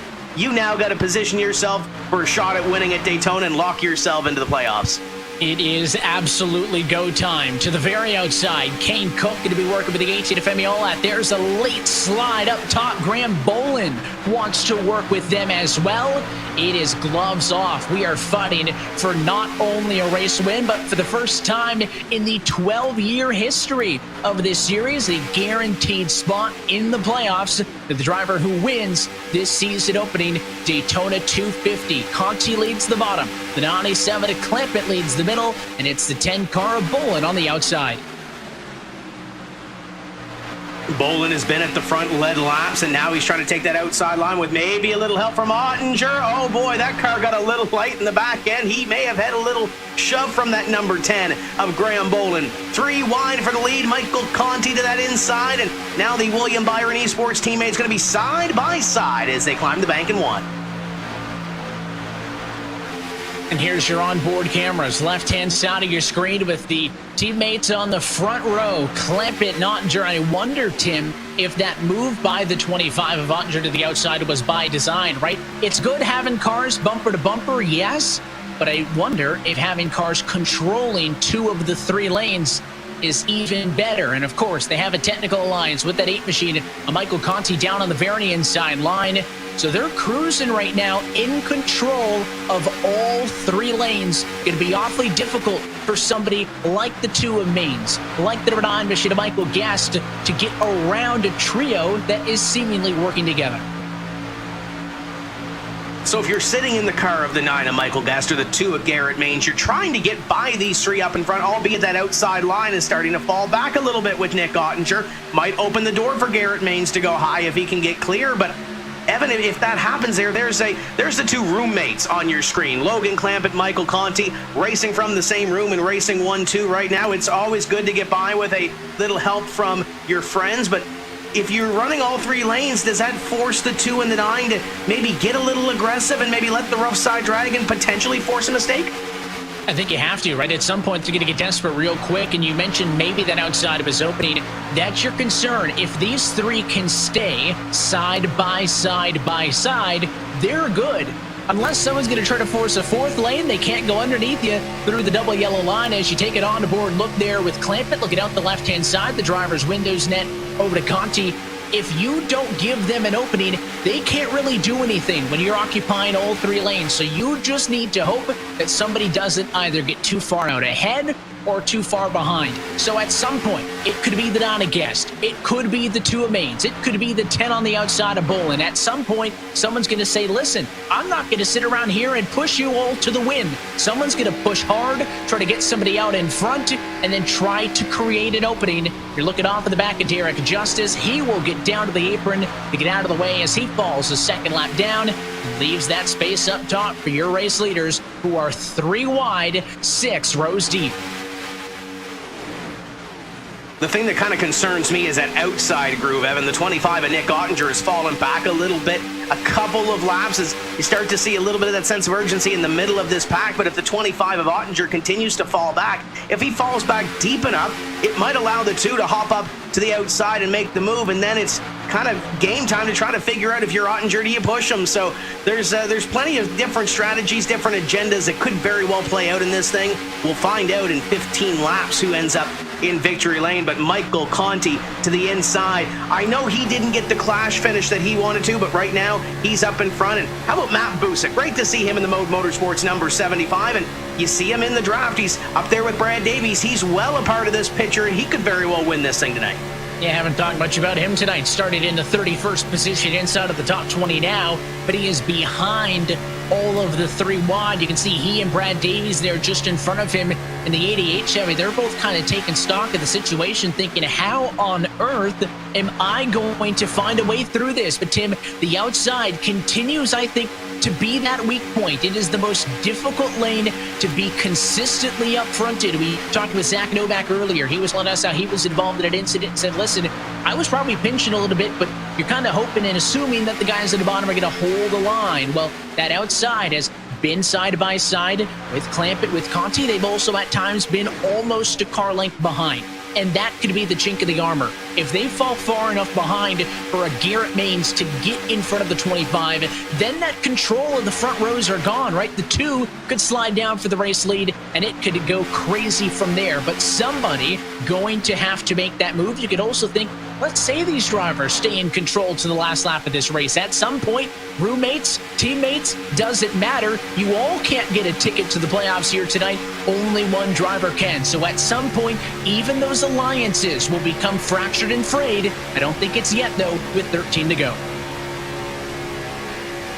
You look out the passenger side window of Michael Guest as they work through the high banks and 1 and 2 and down the straightaway. He's right behind Michael Conti. You see it right there as he pushes that number 8, that outside line, 2 up from that number 9 of Michael Guest, the 25 of Ottinger. We talked about those 3 up front, those friends being the control cars, Evan. That 2 is kind of the wild card, but we'll see who comes up and tries to help that outside line, because it's been 4 and it's been 4 for a while. I think they've got a friend in Matt Busa, though, trying to give a little help to that outside. And it almost looks like Keegan Leahy, these last couple laps, about 6th on that middle groove, has been kind of flashing the nose and thinking about, hey, I want to go to the outside, but he hasn't pulled the trigger yet. He's got room if he wants to go up. And would they dare put a 4th line in? We've seen it happen at Talladega. We've seen it for moments here at Daytona, but this racetrack really chokes up when you get into the corners. I don't know if that is a viable option. Doesn't mean that someone's not going to try it. Viable has never been a prerequisite for somebody making a late race move for a race win at Daytona. And there's the onboard look with Bolin. You can see keeps looking to the inside, trying to take stock of who am I next to, who's got the run, who doesn't, how close am I to their door. Can I get a little bit more side draft? The driver at Houston, Texas for Stewart Haas Esports. Maybe that team's best opportunity up here behind the number 25 of Ottinger. But it is still Conti, Clampett, Ottinger, bottom, middle, top, in control of this race. Next time by, coming to 10 laps to go. I think it's who makes the move and who potentially could make the mistake to try to shake this pack up. We're starting to see those teammates form up. How about the Williams Esports teammates on the inside? We mentioned that 29 had that issue on pit road, but the 52 of Jake Matheson is up there. He was really excited last week after he finished in the top 3 in the Clash. Imagine how excited he would be if he picks up the win here in his rookie season, his first points race in this series. And you ride on board with Jake Matheson, the driver from New Hampshire. He's raced legend cars. He races pro late models in the Granite State Pro Stock Series, and now he's looking to try to pick up one of the biggest wins of his career, and he could potentially only be 10 laps away from it. And he's got his teammate right with him, right, for the number 29 machine, just a little bit up the road. Could those drivers work together? Could it be a great debut? Those Williams Esports cars have had a lot of success in their tenure here in eNASCAR. One final time to remind you, if you are enjoying this on track, you can be a part of it, because with iRacing, every day is race day. For more information on how to start your iRacing career, go to iRacing.com today for more information. Just looking, Tim, and we talked about some of those drivers outside of the top 15, right? In this case, somebody like a Jake Nichols, somebody like a 21 of Garrett Lowe, who aren't in the 3 wide. I mean, can they do anything? I know I mentioned after pit stops, I want to be top 10, or your spots are going to be limited.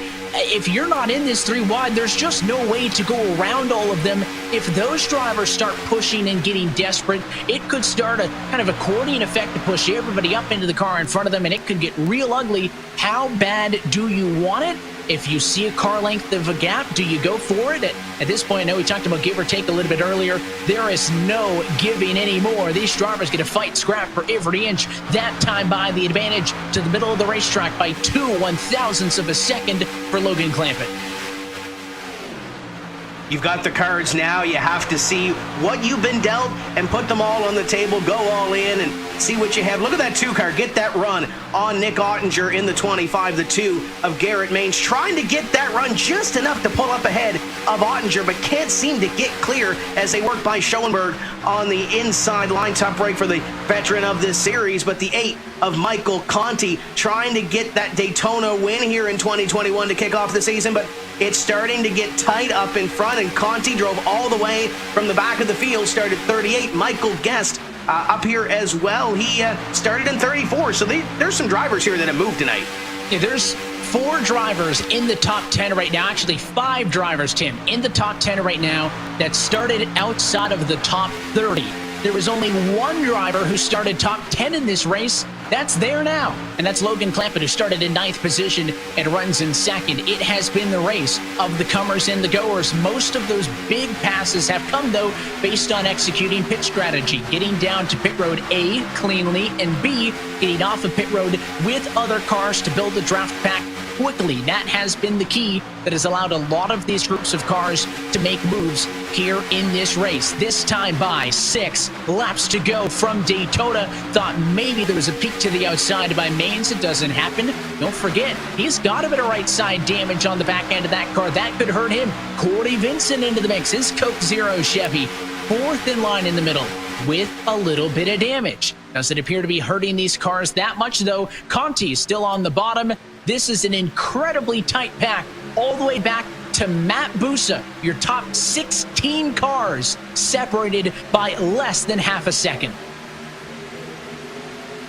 And Evan, the magic number is 23. There are 23 drivers in this lead pack that are on the lead lap. Couple of drivers about single file in behind. You kind of caught them off the end of that picture there, but if something does happen up in this pack, they could stand to gain a ton of positions, and there's some names back there that could very well end up stealing this thing if something happens, because time is quickly running out. 5 laps to go at Daytona. Michael Conti, Logan Clampett, Nick Ottinger controlling this field up in front.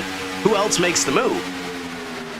What is that golden ticket to the playoffs worth to you? If I'm that 2nd or 3rd car in any of these lines, am I happy with top 10 points in the season opener? That's going to make my life really easy to start off this season. I'm not working from behind. I've got points in the bank. One other thing to note, Tim, not only does that win in your income to the fact that we have expanded the playoffs to 10 drivers for 2021, which means in all likelihood, there may be some drivers who qualify in not based on wins, but on points. It is not wins and, disregard points entirely. That is still a major component of making the playoffs and fighting for $100,000 plus at a championship here in 2021. Are you willing to risk a 3rd, a 4th, or a 5th in exchange for that golden ticket and a guaranteed spot to fight in the championship? Still in a stalemate on the front row.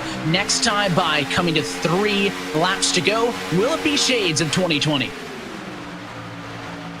Watch these guys come through the tri-oval and that middle groove. Logan Clampett trying to take that lead with Michael Conti, and Nick Ottinger is doing what he has to do on that outside line and positioning himself with a shot to win this race. This is where it gets intense. This is where we start to see those pushing, the shoving going on, and trying to put yourself in a spot to win, lock yourself into the playoffs, and not have to worry about points. I don't want to worry about points in the most competitive oval series on iRacing. We work down the back straightaway, 2.5 laps left to go, and look at that run from the outside line.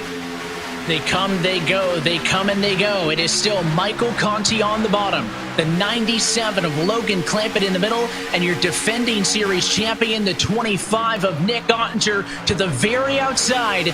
98 laps down. It's 2 laps to go from Daytona.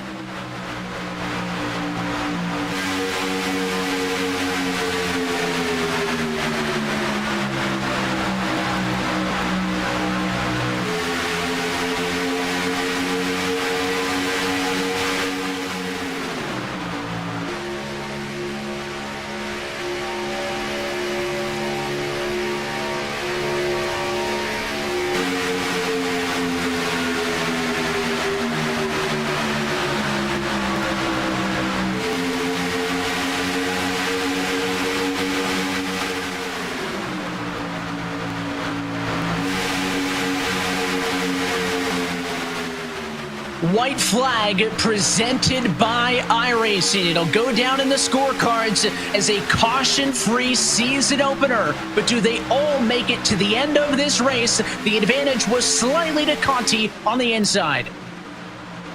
These friends up in front control this race. You see the roommates on your screen, Clampett and Conti. They've got Ottinger to the outside, pushing and shoving in the middle of the pack. What does Garrett Maines do? They head into 3. Sparks fly in 3 as the Teddish Bolin got a little bit of the fence. They're going to pack in. Oh, and there's contact. Clampett's into the outside wall. A huge one in turn number 4. And on his own, Michael Conti wins the season opener at Daytona for career win 11.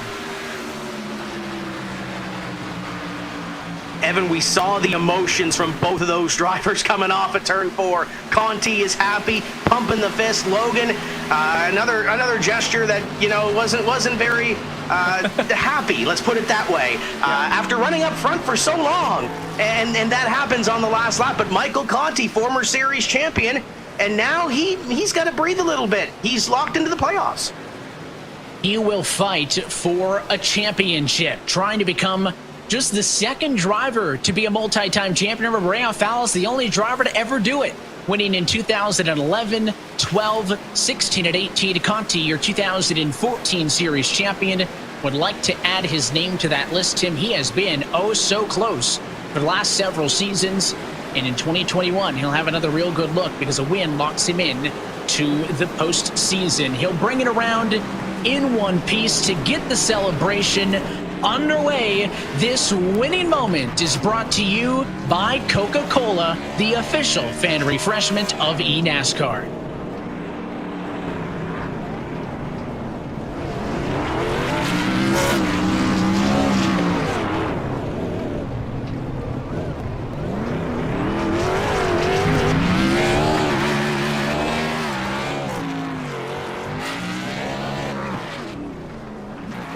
A celebration for one of the winningest drivers in series history. 4th on the all-time wins list. It is his 11th career win in the eNASCAR Coca-Cola iRacing Series, and he is the first Tim to break into victory lane in 2021. How about that? Another season opener that goes caution-free on paper. Calamity at the end. Those teammates, technical partners, roommates, however you want to identify them, those drivers worked it beautifully to the end, but I did say that alliance would only go so long, and we saw it come to the end at a turn 4. Let's take a look at your Coca-Cola winning moment.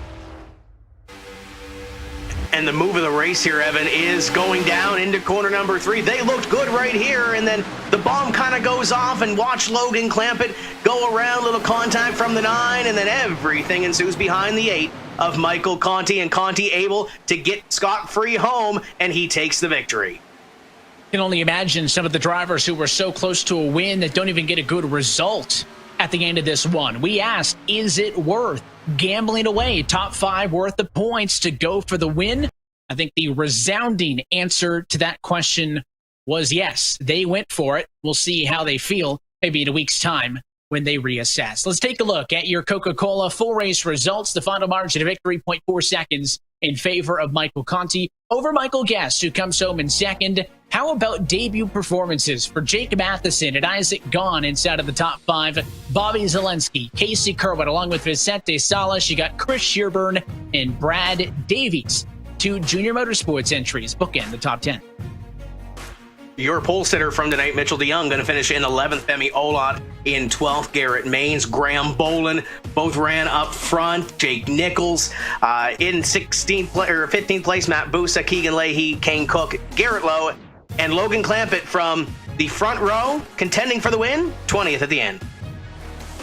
What a fall in the final couple hundred feet behind him. Nick Ottinger, Ray Alfala, and John Gorlinski with Bob Bryant and Steven Wilson. Nathan Lyon, Jimmy Mullis, Blade Witt, Ryan Doucette, and Blake Reynolds finish this one in the top 30. And completing out your field, drivers that did not have the luck they wanted to here this evening. Dylan Duval, last driver, scored on the lead lap in 31st. Zach Nichols, 1 lap down with that pit penalty. Ashton Crowder, Taylor Hurst, Alan Bowes, all 1 lap down. The JTG teammates Derek Justice and Brian Schoenberg. Back in the field, Ryan Luza, Malik Ray, and former series champion Zach Novak, P40. A lot of drivers going to get their 2021 season kicked off the way they were hoping. There's an equal amount of drivers, Tim, who now find themselves on the back foot. They got 2 less races this season in the regular season to make up for it than they did 2020. So it's going to be interesting to see how this series carries on into the next round at Homestead in a couple of weeks' time. But Michael Conti, your race winner in the season opening Daytona 250. Let's talk with the driver of the number 8 machine now. Michael, congratulations on the race win. And I know that anytime you can get a win in this series, it's got to mean so much to you, even more so to kick off a championship with a race win. But tonight, with that added bonus of a nice little golden ticket, because you'll continue your quest for a second career championship, guaranteeing yourself a playoff spot. But what a race. Yeah, absolutely, Evan. I'm sure everybody saw it after the race, but I'm over the moon with that one.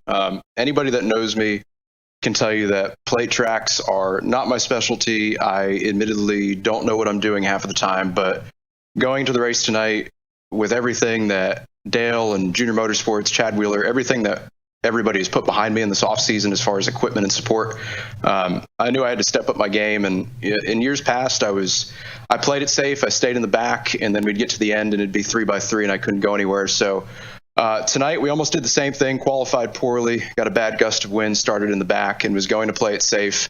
And then about 15 laps in, I told Adam, my crew chief, I said, we're going to go for it. And if we wreck, we wreck. But there's too much of an upside potential to just sit here and not try to get the victory. Some things went our way. We had some lucky breaks. Pit cycles were good.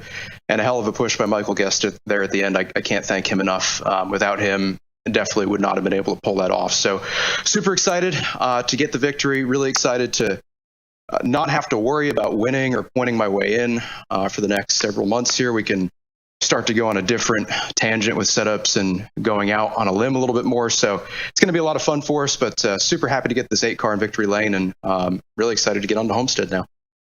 Aside from maybe letting you breathe a little bit better on a week-by-week basis, you mentioned for a couple of months, we're not going to go playoff racing till the end of August. So I know it has to feel really good. How does this change? You know, you're talking about different setups and whatnot. How is this going to change maybe your approach, maybe the team as well, working with Brad and his team to try to get them to join you in the playoffs? How big of a difference is this for you for the next 13 rounds, unlike last year where you could have started it off with a race win and it wouldn't have made as much of a difference? I mean, what does this do to your season? Totally, I think, changing the mindset. Yeah, for sure. It definitely does. And even more so this year than in years past. I'm not on totally different equipment right now, but probably by the next race, everything is going to look different with my setup. Brand new rig, ditching the old reliable G27 finally after 10 years of running on it for one of the VRS direct drive wheels. So that, a new shifter, a totally different setup. So, to be completely honest with you, I was pretty worried switching over equipment mid-season. It just didn't work out to where we could do it during the off season. So I was really worried that it would affect performance and it would hurt maybe short term to gain long term, if you will.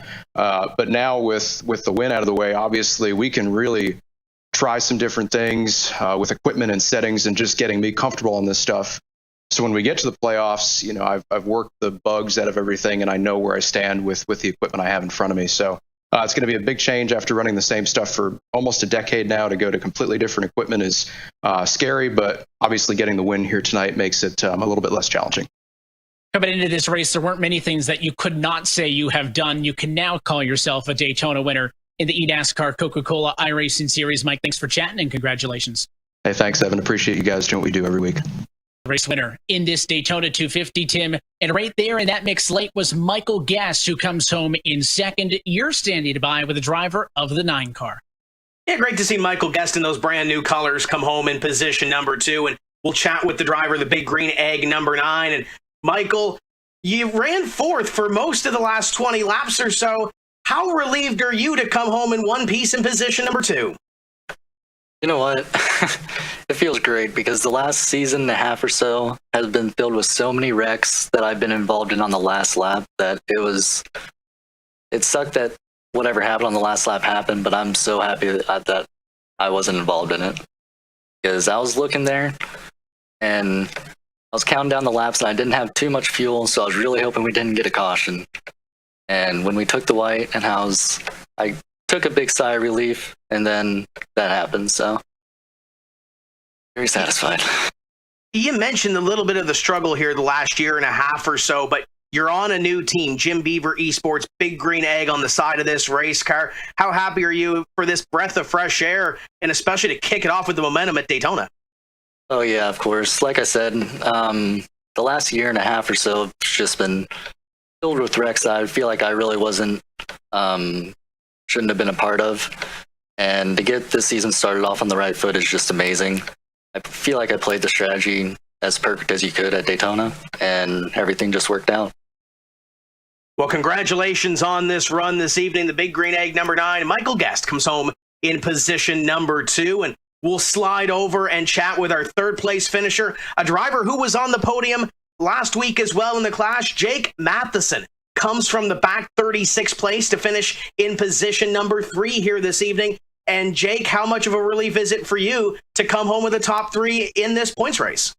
You know, it's really awesome. I mean, we were in the same position at the Clash last week, and felt like we had I felt like we had a decent piece. We kind of had a bad qualifying attempt, but we had a really good piece for the race, and it definitely showed getting up through the pack later in the race. And once we were out front, I knew I was stuck there because Daytona gridlock, but I was stuck there, and was just hoping that someone would, someone would do something to cause that, or just shuffle out a line, something like that, to possibly gain more spots. But really happy we were able to avoid it and bring on a P3. You've been involved in some big races and legend cars and pro stocks, and now you ride around on the last lap trying to get a win at Daytona, biggest race for this eNASCAR Coca-Cola iRacing series. How were your nerves the last couple laps? I think from the time I got out of pit road to the checkered flag, they were spiked up. They were maxed out. Once you get the final pit stop, it's just time to go, and everyone's on go. Everyone's on kill at that point. So, and intensity definitely ramps up. I'm sure the stream definitely showed it. A lot of intensity that last fuel run, or that last run of the finish. I don't really know. I'm kind of speechless. I'll be just getting through the pack and being able to avoid that mess at the end is honestly mind-boggling. Really hope this is I know for a fact this is going to be one of many top 3s or podiums. We're gonna have a good time this season. And the highest finishing rookie this race as well. Congratulations. Thank you very much. Jake Matheson, position number 3. Once again, I think, Evan, he is going to be one to watch as we go through this season. 2021 kicks off once again with a caution-free race at Daytona. And we go to some more familiar territory in 2 weeks' time for the second race of the year, Tim. On February 23rd at 9 o'clock p.m. Eastern Time, start from the virtual Homestead Miami Speedway, and we go right into things. Homestead, Vegas, Atlanta. If you're an intermediate fan, now is your time to shine. We're officially racing in 2021, and it's only going to get better from here. I love Homestead. We've seen some really great races, some great finishes. It's been the championship finale for so many years, and it's provided some really great racing, some 2-wide and some grooves that you might not see on some other racetracks. It's a really great facility. I cannot wait to get there in 2 weeks' time. First time championship's not going to be decided there this time around in 2021. But until then, that's it for us here tonight from Daytona. The season opener is in the books. On behalf of our entire team, iRacing, for Drew Adamson, Cisco Scarabuzza, Michael Watson, Joe McManus, Tim Burns, Jay Kennedy, Alex Hoare, Nicolette Goslid, Malik Streeter, along with James Pike, Chris Overland, Brandon Cattell, Michael Gariglia, for Justin Prince, Tim Terry, and myself, Evan Pasoko, I want to thank you for tuning in and congratulate Michael Conti, your season opener winner from the World Center of Racing. We're back in 2 weeks' time. We will catch you on February the 23rd from Homestead. That race and every race of the 2021 eNASCAR Coca-Cola iRacing Series can be found right here on the iRacing Esports Network.